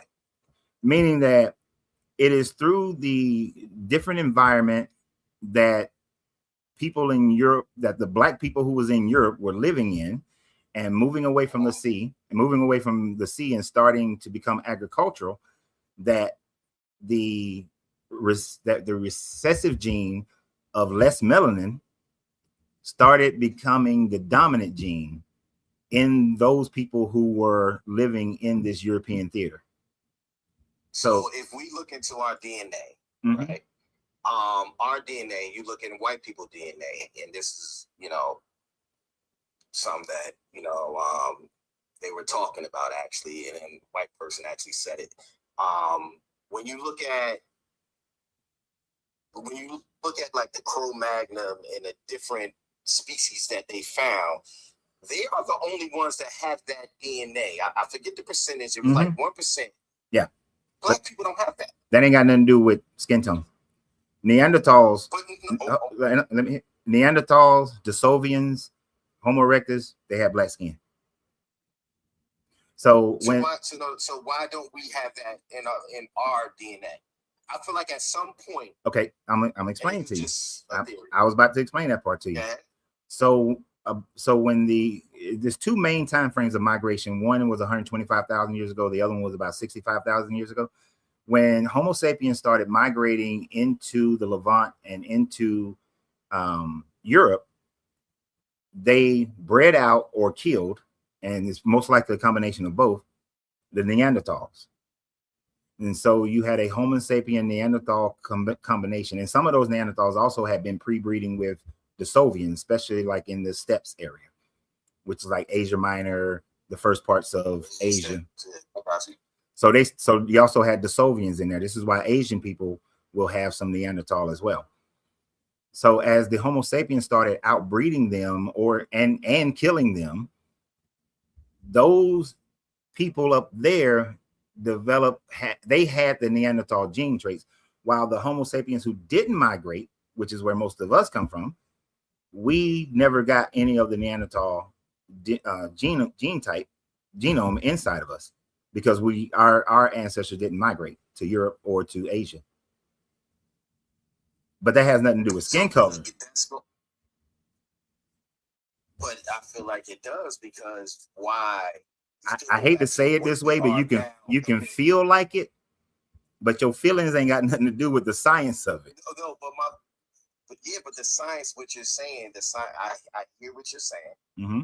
But at the end of the day, when you look at you and I as black men, Mm-hmm. you know what I'm saying, we don't have it.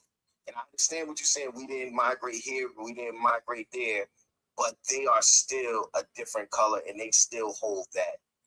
But the color, So the color came about way after they had been mixed with the Homo sapien. The color And I only, do believe they did get mixed. I think it was a mixture up there. the color only happened about 6,000-8,000 years ago, when there was they needed to get rid of some of their melanin, because they didn't need the protection from the sun. They also So you think in order for them to get vitamin, and also for them to get vitamin D from the sun. Huh? I didn't hear what you said. Say it again. You think that? I'm sorry. So you think that they purposely wanted to get rid of the melanin? That's what you said. No, they didn't do it on purpose. It's just a natural thing that happened, Oh. just because of the environment that they were living in. That's all. Just yeah, like if you were to go back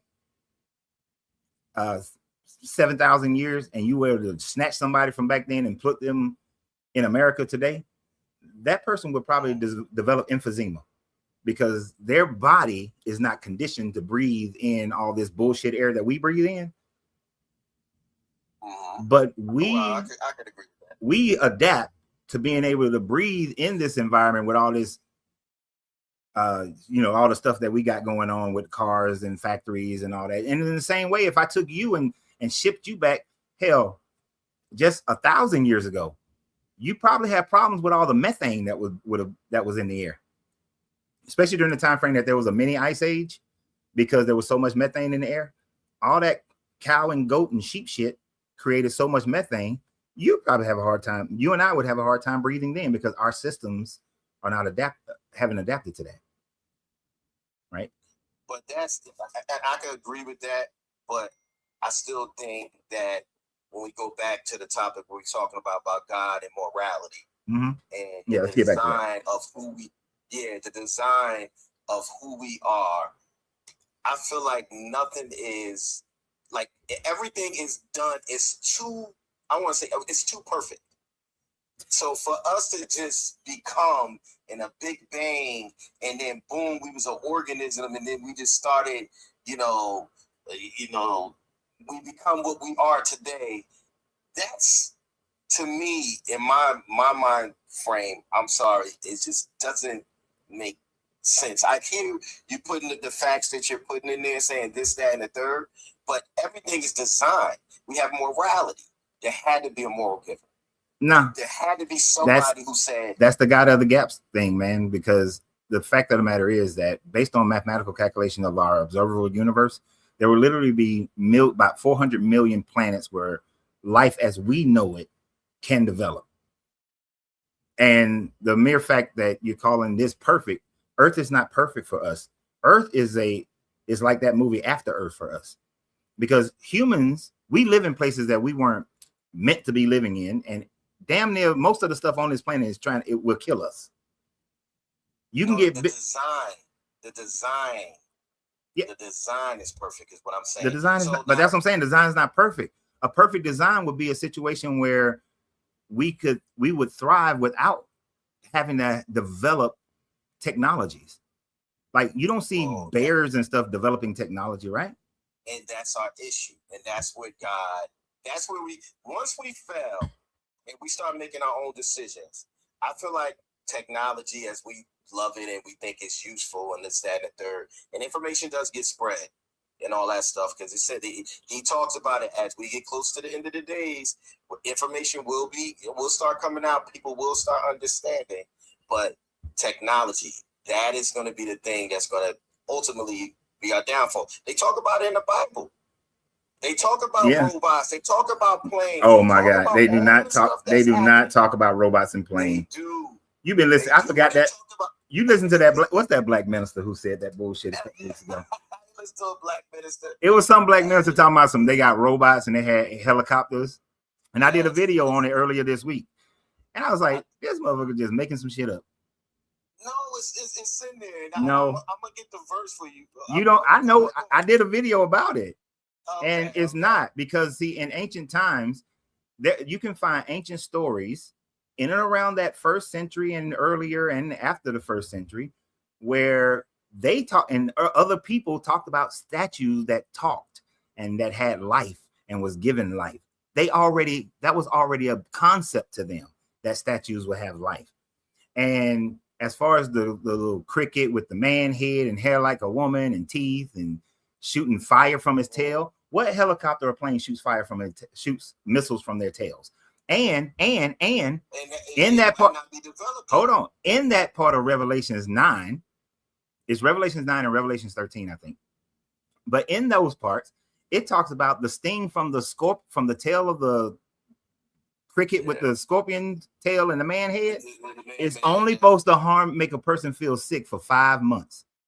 What helicopter technology is making you feel sick for 5 months? They blow. I was in the Marine Corps. We blow shit up. You don't when they say sick, that's why I said we gotta watch our word. And I don't know Hebrew, but you know that once things get translated into English, some of the words we're getting a full story. We're getting a story, but it might not be the full story, because a day. Don't. 5 years are like, it's the same word in Hebrew. You understand what I'm saying? I understand what you're saying, but in the book of Revelations, and especially if you read the New Revised Standard Updated Edition, the Koine Greek that's translated is translated perfectly in English. There's no. We can't. You ever hear a Spanish person or people Bruh. Different? No, real quick. You ever hear somebody that says, there's not a word like that in my language? Like when we're using English, they can't really. There's not a word for that. Okay, I've gotten that talking to people. We don't have a word for that. But that's not the case. But that's not the case in this situation. In this situation, it's not.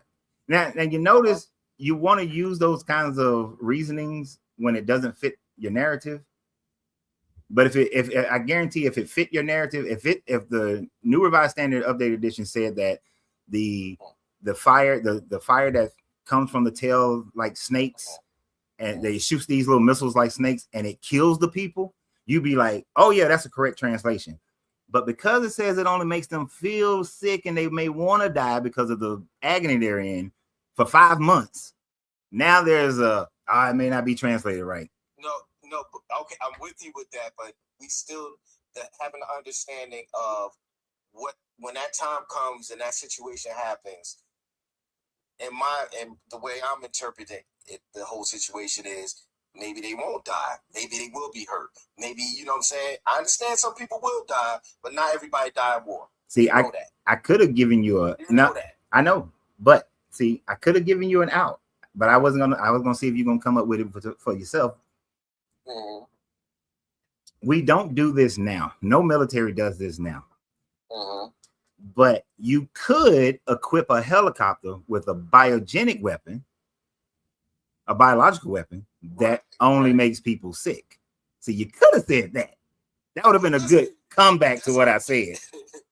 That's like when Trump went over there with Venezuela and they said they came with these sonic things and they said they knocked them down. We know that military, they got all type of different things. Yeah. I mean, You know, that's a stuff old, happened. yeah, we've had that since back when I was in 30 years ago, but it wasn't utilized as widespread. But the fact of the matter is, this description of a grasshopper is not a helicopter, and the statue is not something that they are using motifs that they already are familiar with. Because in Egypt, there was a statue of Amenhotep III that they believe talked every morning. Now, what had happened is that in 27 BCE, an earthquake happened. It split the stone, and the moisture, when the sun comes up and the moisture is evaporating, it made a whistling sound through the cracks. And people thought, oh, the statue is speaking. God, the statue speaks.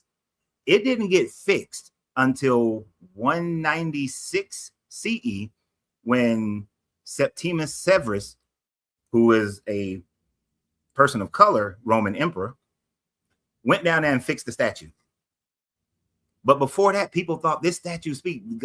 Amenhotep III he did rise to godhood like he said he was. He did, and he is speaking to us through the statue, and people were worshiping that.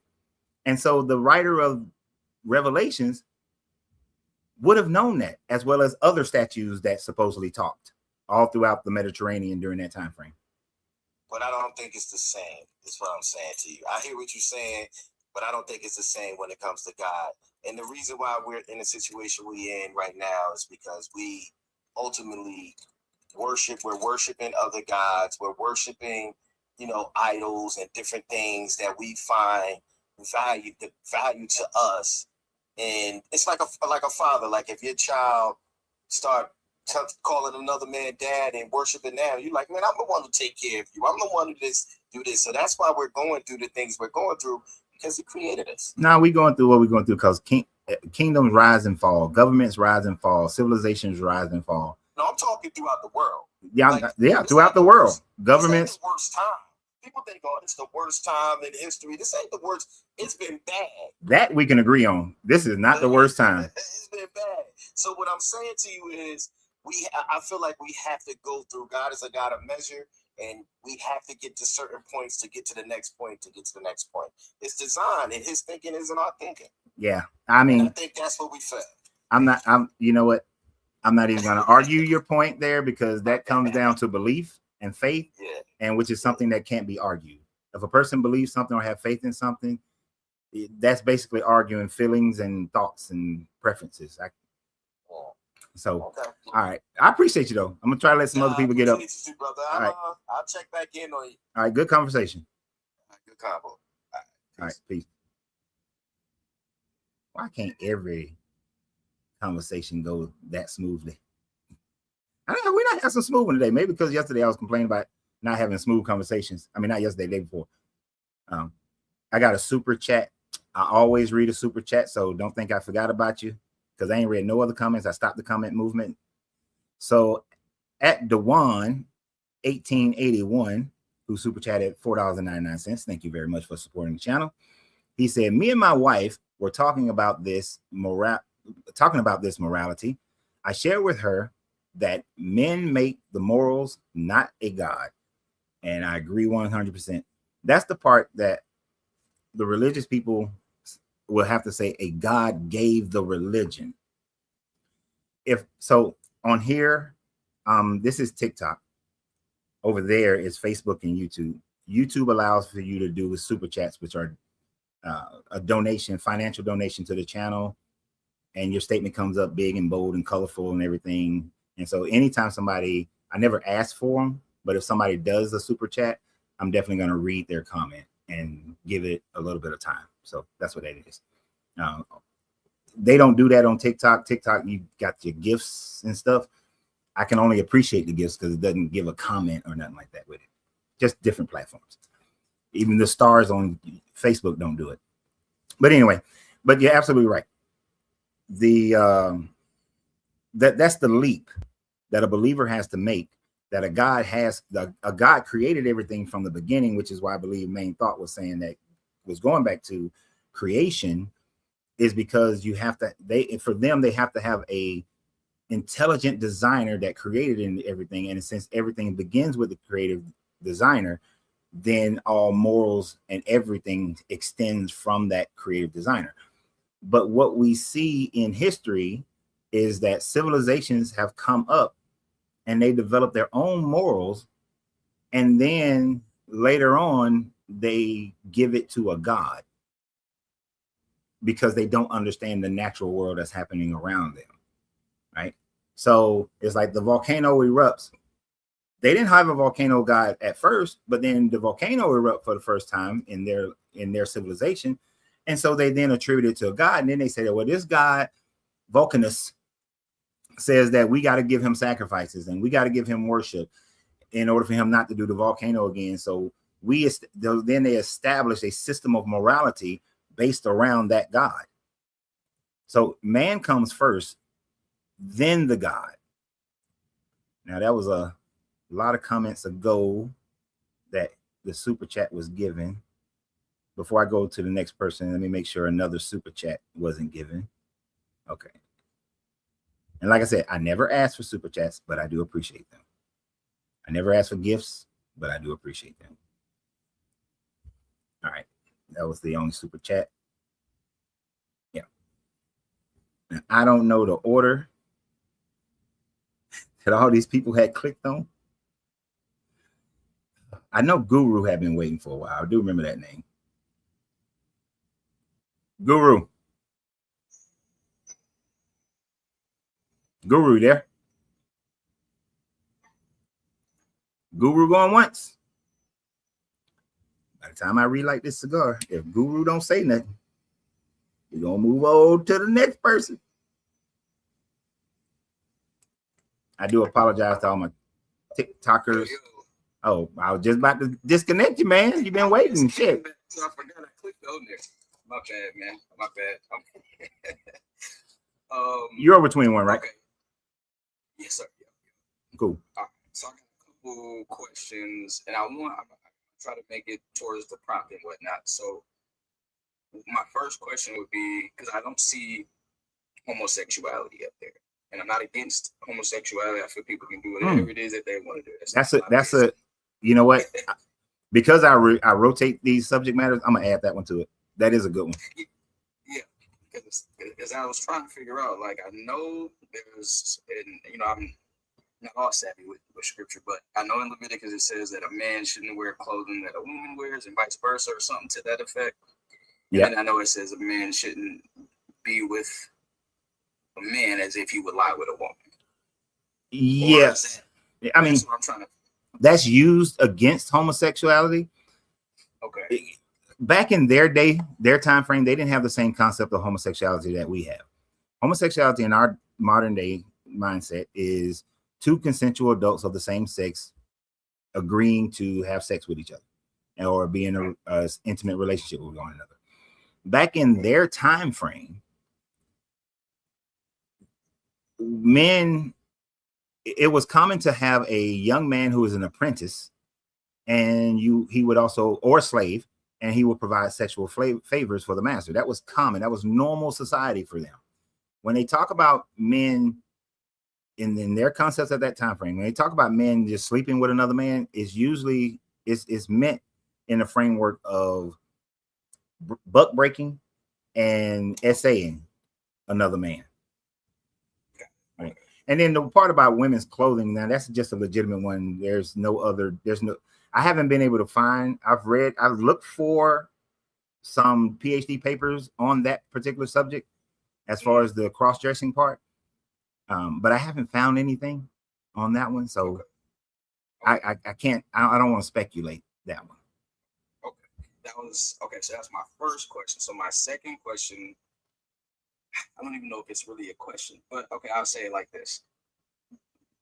Do you feel that I think it was in Genesis 9 where it starts to say that they were getting off the boat with Noah and whatnot, and I know at least from my research, it take at least 3 to 4 years to plant a vineyard. I don't know how long it would take to get your yield, but it's going to take a while to make some wine, right? You got to go through even the wine process. About 5 years.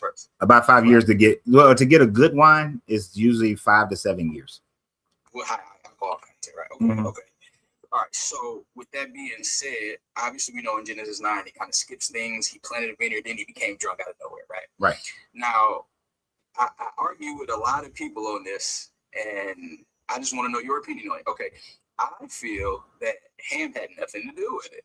I feel it was Canaan that did a sexual act on his grandfather. How do you feel about that? That's And wrong. I'll explain why I feel that way. Yeah, I'll because explain why I feel it clearly says that Ham was the one who uncovered his father's nakedness, which that. Okay. has two meanings to it. The first meaning of uncovering your father's nakedness is to have sex with your father's wife. The other meaning is, well, there's three meanings. The second meaning is to have sex with the person, to violate the person sexually. And the third meaning is exactly what it says. You saw your father naked. Well, that's the thing. I've never heard of that third meaning. And in the context of that particular story, Ham came in and saw that his father was naked. And then it said that that's the context clue. He knew what his younger son had done. And I know they don't use grandson or anything in that terminology in the Bible at all, but it mentioned again in Genesis 9, it talked about all of the boys, and then it says and Canaan. So it did mention Canaan. So Canaan would technically be the ninth person, and it never talked about a union between Canaan's, Ham and his wife, and then, bringing forth Canaan or whatever. It literally just mentioned Canaan. So that's my only reason why I'm bringing it up in this way, because it doesn't specify that there was any relations going on between Ham and his wife to have that baby. And when you look into Leviticus, yes, uncovering your father's nakedness has to do with messing with your mama. Yeah. If you look into that, right? So in Genesis, he didn't uncover his father's naked. He only saw his father naked, and he went and told his brothers what he saw. So it wasn't like he was in guilt, because he told his brothers what he saw. Right. And when he came in with the garment, his brothers walked backwards to cover him. Mm-hmm. Because they just didn't want to see their dad naked. That's all. And I understand that. Anybody, I don't want to look at my daddy's genitals and stuff like that. So you know what I mean? I'm gonna cover that up. Now that's the only reason why I say it's Canaan, because again, at the end of the day, it's cursed be Canaan. And then when you look into those Canaan descendants, you get I want to say, and I could be wrong in this, but you get a lot of the Nephilim that was talked about. I'm gonna say Nephilim. You get a lot of the giants that was mentioned in the Bible coming out of Canaan's line, and Canaan was essentially cursed according to that scripture. And that's why I say, how do you feel about that? Because I wrestle with it a lot, but I truly feel Canaan was the one that did a sexual act on his dad, and that's like the first homosexual act in family. So I feel like it's bullshit. All right. But what I know through study is that because of the contextual words around it, it is not indicating that he had sex with his mom, nor that he violated his dad, but he literally saw him naked. He just saw that he was naked, because even seeing your father, your mother, and most people naked was like a cultural violation. Right now, as far as Canaan is concerned, it's propaganda.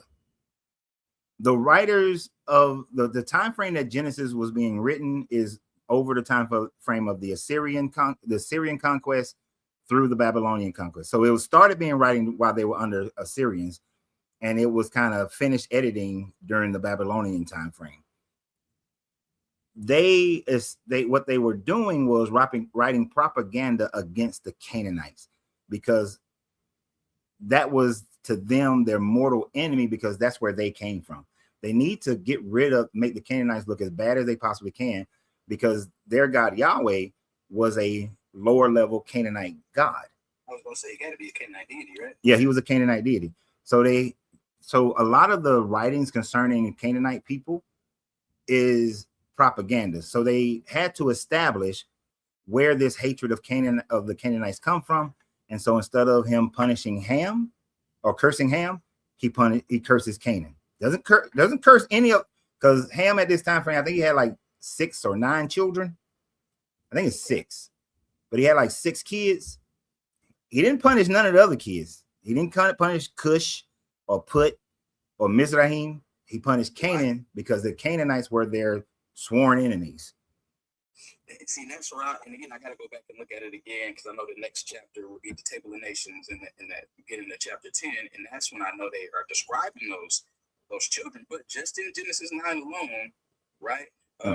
It talks about Noah getting off the boat, making a vineyard, coming drunk, and he knew what his younger son had did to him, and the fact that they mentioned Canaan's name,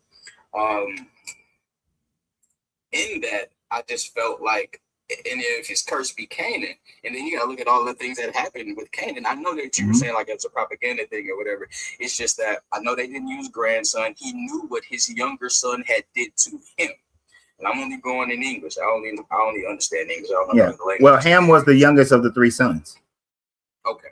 And then here's, I figured that much at least. It's just that for me, seeing that father's uncovering, not seeing, but uncovering that father's nakedness, and then that being something with the mom, that whole Leviticus thing, and that even came later. That wasn't even a commandment. that was a later situation. That was a later so situation. Even seeing your father naked without that Levitical law at the time, I don't look at it as bad. He was just like, hey man, Pop, what's going on with Pops? Yeah. He looking kind of weird. Let me go get my brothers. All right, bro, we got it. Let me just cover him up. Yeah. And what have you after that, right? But and then okay, the curse was he was going to be a slave to his brothers or whatever. And when was he a curse to his brothers? When was he a slave to his brothers? Never that I've seen.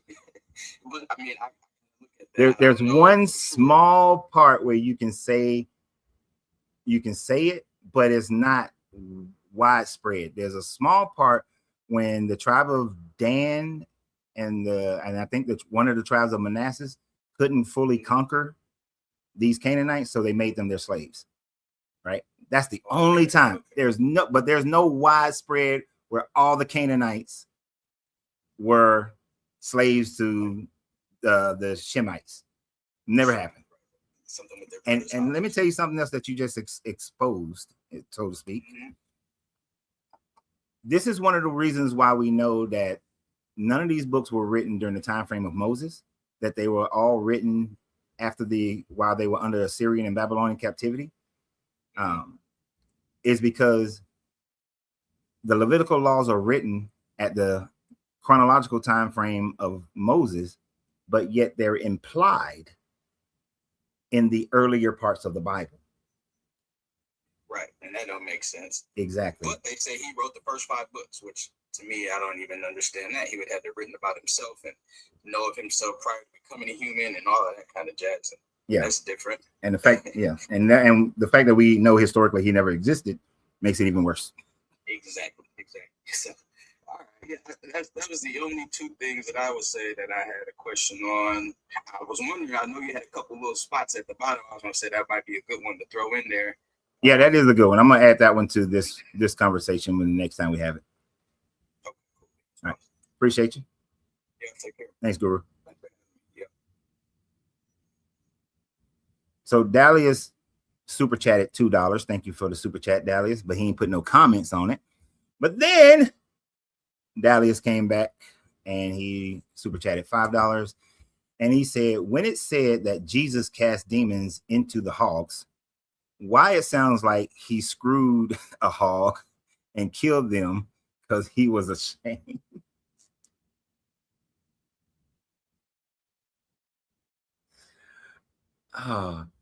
The fact that I say that I'm gonna read any super chat, I'm gonna read it sometimes. So for those who don't know, there's the story when Jesus goes, they sail across the sea. I think it's the Sea of Galilee. They sail across the Sea of Galilee, which is just a big ass lake, really. And they come to this other town. There's a man who's chained up. The man has a whole bunch of schizophrenic demons in him.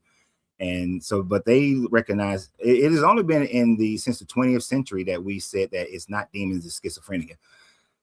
But he pretty much has schizophrenia, chained them up to the rocks. Jesus supposedly comes and he excised these demons out of this young man. The demons are negotiating with him, like, please, Jesus, don't destroy us. But if you can, just send us into these pigs. And so Jesus agrees. He makes this deal with the demons, which is crazy. If Jesus is supposed to be God, why is he making deals with demons?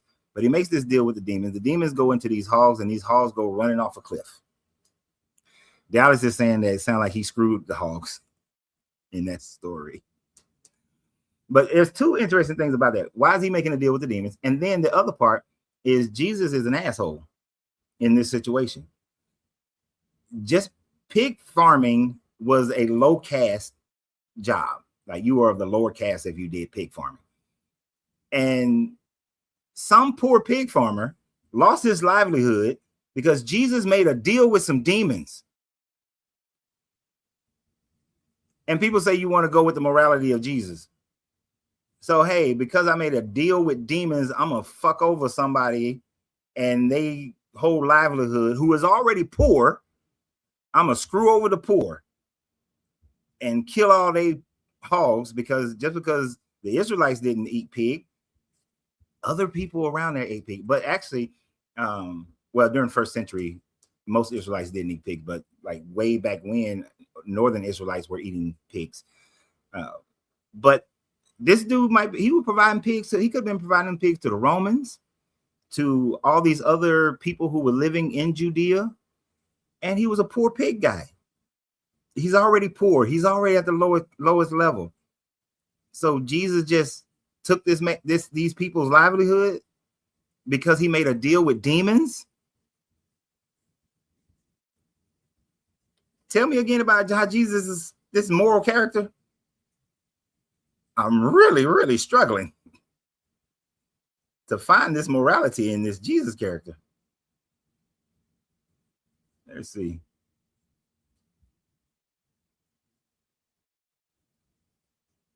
We the box keep getting full, but of course people aren't there. Is it moral to sleep with your neighbor's wife? Hell no, you shouldn't be sleeping with your neighbor's wife unless y'all swingers. Don't be sleeping with your neighbor's wife unless y'all got permission. Then you and your neighbor's wife and all y'all can get together.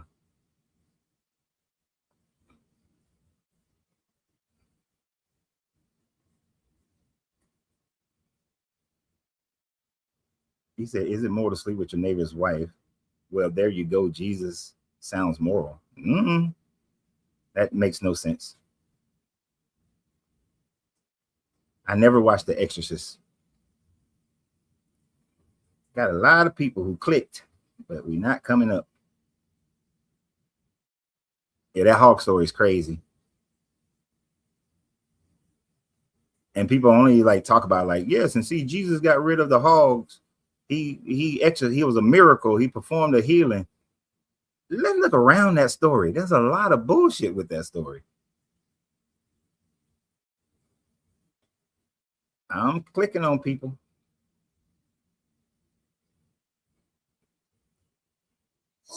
Yes, sir. Veg Davis. Yes, sir. Are you over 21?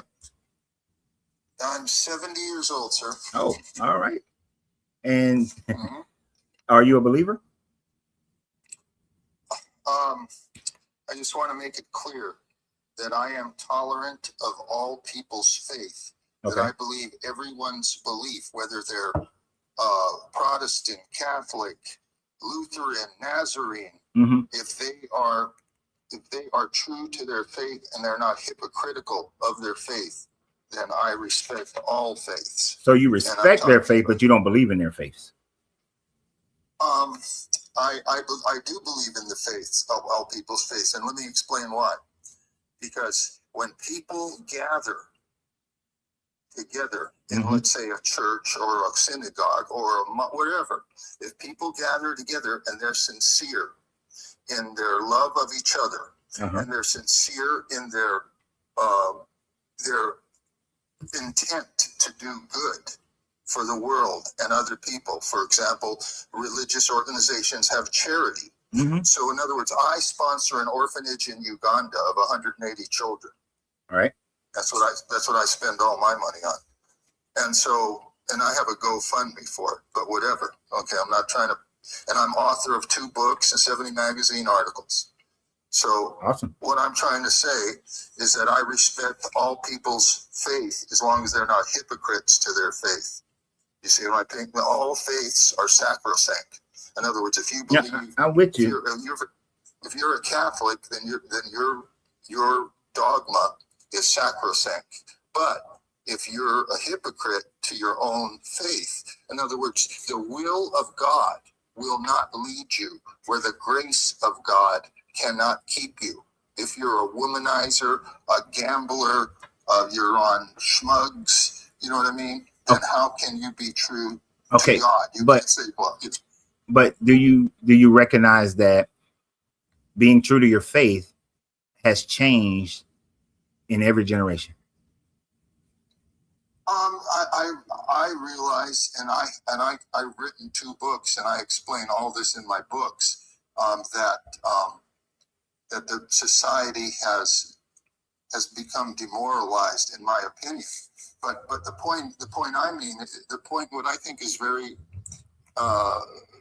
exceptional is that in my book I cover every subject on your bullet points there. Every subject in detail. Okay, so I can tell you revelations. Wait, let me ask you a question. Mm-hmm.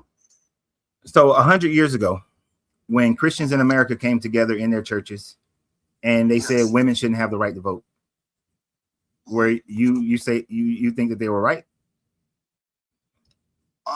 No, I don't think they're right, but I explain all that in my book.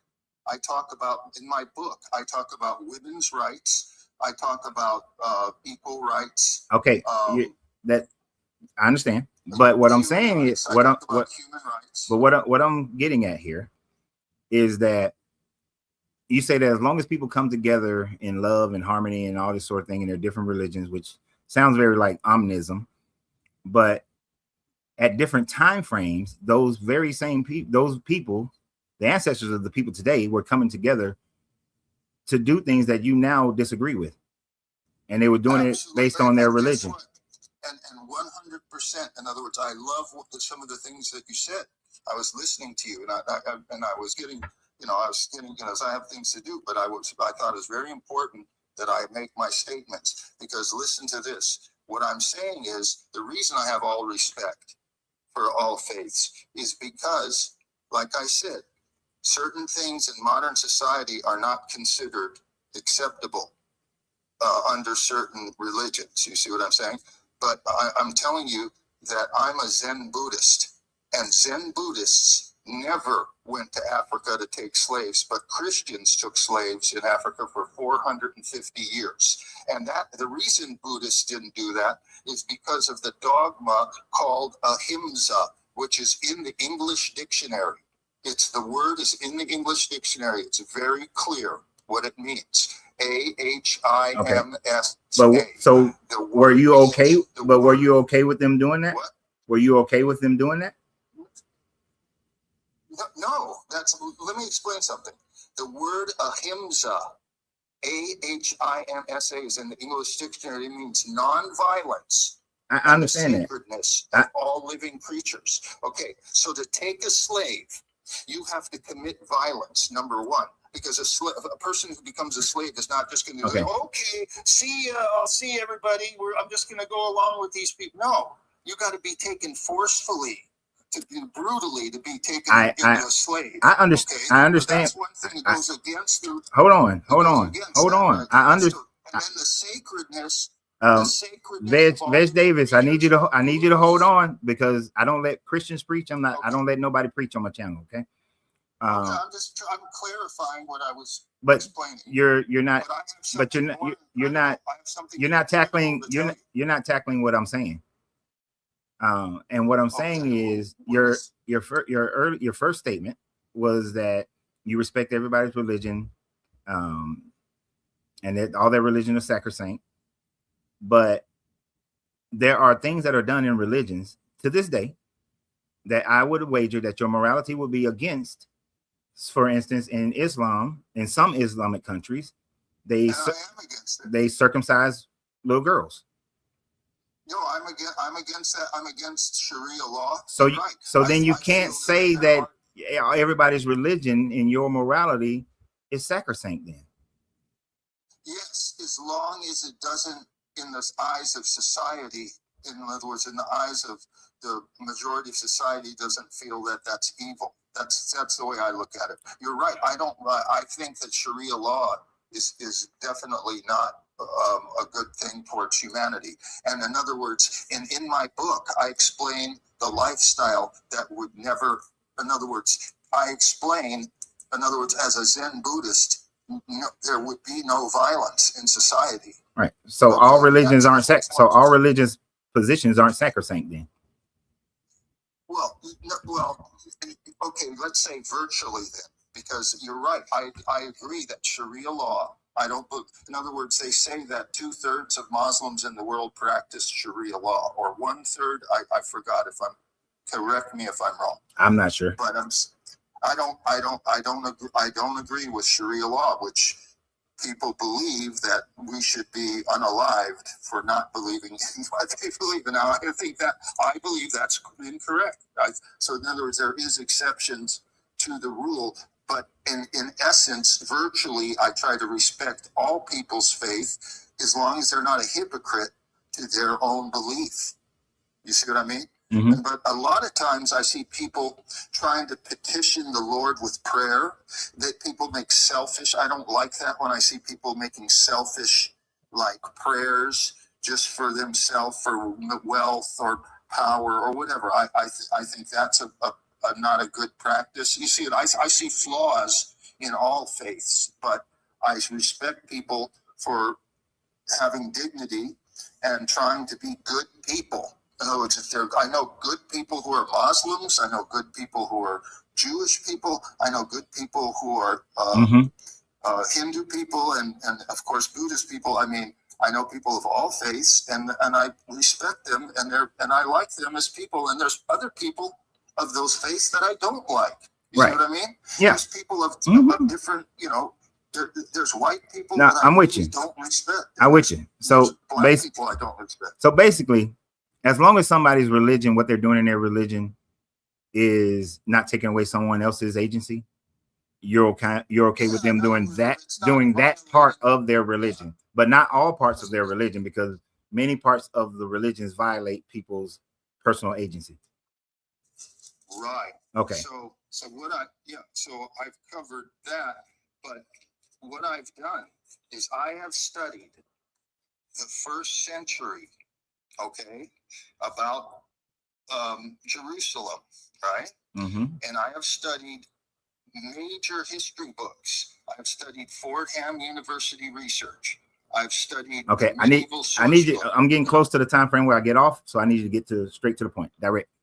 Okay. So I've studied all these history books, right? Now, do you agree that it says, according to the research I've done, the Bible was written by 40 to 70 meat-eating scribes on 3 different continents. In other words, the Bible is ambiguous. I do not believe that all the stories in the Bible are accurate. Right. Actually historical fact, but Yep. some of them may be. And what I did is study history books to see how history coincides with what the scripture's saying. What I've come up with is incredible revelation, and I believe is absolutely the truth. I've studied this 30 years in a dozen books. Okay, what is it? And in my book, I also explain this in chapter 2. What is it? So, What is the part? I was thinking that was leading up to a bigger point. okay, so the main point I'm making is if okay, this is just, I have like 100 different pieces of evidence. This is just one. Okay, now, if according to the history books, the Jews that came from Nazareth originated in Galantis, Bashantis, and Transjordan. Okay, these Jews were different than the other Jews. Okay, they were different. They believed in what Moses believed in. However, these Jews, the Jews that came from Nazarene, ate nothing living and wore clothing made from plants. Okay, and I have overwhelming evidence, and I have quotes by the Israelites, and Christ was an Israelite. I have quotes by the Israelites. I have quotes by Christ. I have quotes from the Hebrew Bible and the First Testament. I have overwhelming evidence. I have quotes from the saints. I have quotes from theologians. Gotcha. Okay. I mean, I could make, I've Okay. already made 40-minute presentations done podcasts on this and that. And I would agree with you on that. I would also add in the Sumerians, not Sumerians, but the Sumerians to that, because they were a different type of Israelites as well. To that And group. what about the Essenes? Yeah, the Essenes were a different type of Israelite as well. Okay, so they were like I cousins. believe, according to my research, that many of the Nazarenes Mhm. could have been Essenes, and that's consistent because first-century historian Josephus. Here's a quote by first-century historian Josephus. He says, the Essenes, lived on vegetables that they grew on their own accord and wore such clothing that could only be procured from plants and trees, unquote. You never seen Christ wearing leather, fur, hide, or anything, or even wool. You see Christ only wearing linen in all the depictions. No, So I mean, just saying. I got you. So what's the name of your book? My book, I'm the author of The Conscious Planet. Okay. So the Conscious Planet. Conscious Planet. I'm Neil M. Pine. Neil M. Pine. P-I-N-E, like a tree. All right. So I like to give people shout outs when they've done things like that, when they've written things, even if I agree or disagree. I sponsor an orphanage. Okay. I sponsor I gotta go. I gotta go, my man. Okay. The Conscious Planet Vegan Orphanage of Uganda on GoFundMe. Thank you. Bless you so much. Have a good one. Thank you. Thanks. Yeah, it's almost gym time, so we gotta make it quick. Of course, if Miss Fifi is on here, I gotta bring up Miss Fifi. You know, I know you got to get to your wife. She's coming home, or she's home, and dinner's almost ready. Well, we gotta go to the gym first, even though it's raining. You know, worked up a appetite. Oh my goodness. How you doing? You know, I think that is going to be the evolution of man when he realizes that knowledge is the Most High, not these beliefs and things that you cannot produce other than within your mind. Indeed. Because we're going to have to survive. You are absolutely right. It was so weird when you kept telling the guy, when people get together, they set up this morality that they're going to have within the camp, and that's what they did.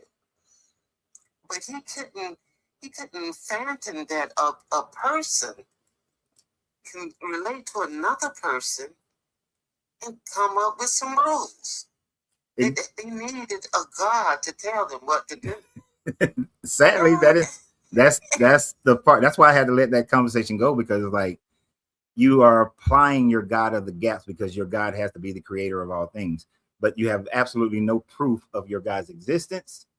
So therefore, it's just a reach that you're making. And I like what you said about knowledge being the thing that will evolve us into a higher state of being, because next week, this is some shameless advertising, just to let you know. But next week, probably on Monday, I'm going to divert from what I normally been talking about. And we're going to talk about Apollonius of Tyana and break down how his story lines up with the Jesus story. And most likely, a lot of the information that you see in the Bible about Jesus comes from Apollonius of Tyana. And he was validated by Christian writers.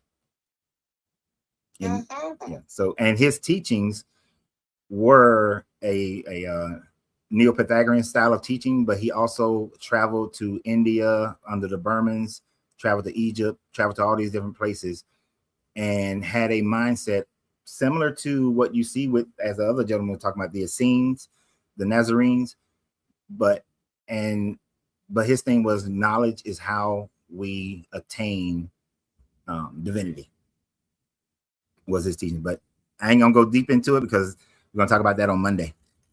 Okay. Yeah. That sounds good. Yeah. But yeah, it's been I see the people who are religious who come on here who believe in this book. No matter what the morality of the Bible says, Old Testament, New Testament, they have to implicate that some God has to be able to imbue these moral constructs into man. Otherwise, man would just do all kind of evil, weird things. and then they have to say that, well, Jesus, and also they have to say that Jesus changed all the what seemed to be immoral things of the Old Testament so that we can all live in this harmony, because they have a modern take on Jesus, not a first century take on Jesus, which you should have a first century if you want to understand what the writings are talking about. Yes. And really, I would say you need to have a second century. I just let them have first century, because in my studies, well, none of that shit written until late first century, early second century is when these things were being written. They were not being written at the time. They were not. None of these writings are contemporary to Jesus. So, but yep. Yeah, I know. But it's time to go to the gym, man, Miss Lady. Okay. All right. Build it up. Build it up. I appreciate you being here. I gotta get sexy. I'm finna hit 55 in a few months, so I gotta get sexy for 55. All right. All right. Thank you, Miss Fifi. Take care. You too. Okay. Right. I know we had a lot of people who tried to get on today. I apologize. I only had like 3 hours to be on here, which is my normal time anyway, about 3 hours. So I normally go on about around 2 o'clock, and we go until 5. Friday, I generally don't go live. It depends on how much work I get. On Fridays, I'm done at 3, because that's when my wife gets home, at 3 o'clock on Fridays. If I get all my other work done early enough, I will go live tomorrow if I get my work done. If I don't, I ain't. But it will be done at 3. So I appreciate everybody for being here. Thank you for the super chats today. And as you see, if you do a super chat on YouTube, it will get read aloud and talked about, even if it's crazy about Jesus having sex with hogs. Damn, Dallas. And Dallas is a member on YouTube, so he supports the channel also monthly with a very small donation on YouTube as a member. And it doesn't show me who are the Facebook subscription holders, but for the Facebook subscription holders, I thank you guys as well. And the people who give gifts on Miss Fifi, always giving lightning bolts and hearts and stuff on TikTok, so I appreciate that. And yes, I'm biased. People like Miss Fifi, who does that constantly, she comes up in the chat box. I'm gonna bring her up. Plus, she just sounds so sweet. I can't wait to meet Miss Fifi one day, because she sounds so sweet. Actually, Drop, she sounds really sweet too. Sound like a nice lady. But I appreciate everybody. I didn't see, it was somebody I was looking to see come on, but I never saw them make a comment, because I missed the comment that she brought up. Yes, I'm partial to women. But she made a comment about moving back to Texas, Boss Lady, but I don't know if she's on here. I missed your comment, Boss Lady, when you say within 6 months you are moving back to Texas. You definitely got to let me know if you do choose to come back here to San Antonio. If you're watching this later, that's your marching order to let me know that. So I appreciate you guys. It's been a great show today. We actually had some good constructive conversations. Most of them, and I appreciate those, whether we are in agreement or disagreement. Is great when grown people can get together and have respectful dialogue with one another, and we can walk away from it still with respect for one another, and that's always my goal. So with that, it's 4:59 Central Standard Time. Oh, and all the times I gave y'all are Central Time. I'm in San Antonio, so they're Central Time. So I will see you guys on possibly tomorrow. If I am able to do it tomorrow, I'll probably get started around noon. If I'm able to get on here tomorrow, that's going to be a hard one to do, but most likely Monday.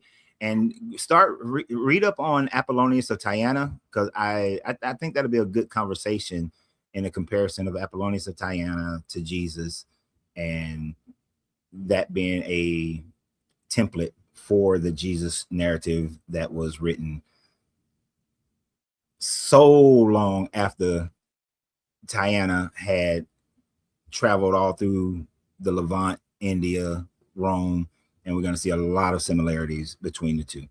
So that'll be on Monday. So y'all have a great day. And always remember, you got to free yourself to be yourself because your greatness is non-negotiable. Good journey, good vibrations. I'm going to have to start coming on earlier.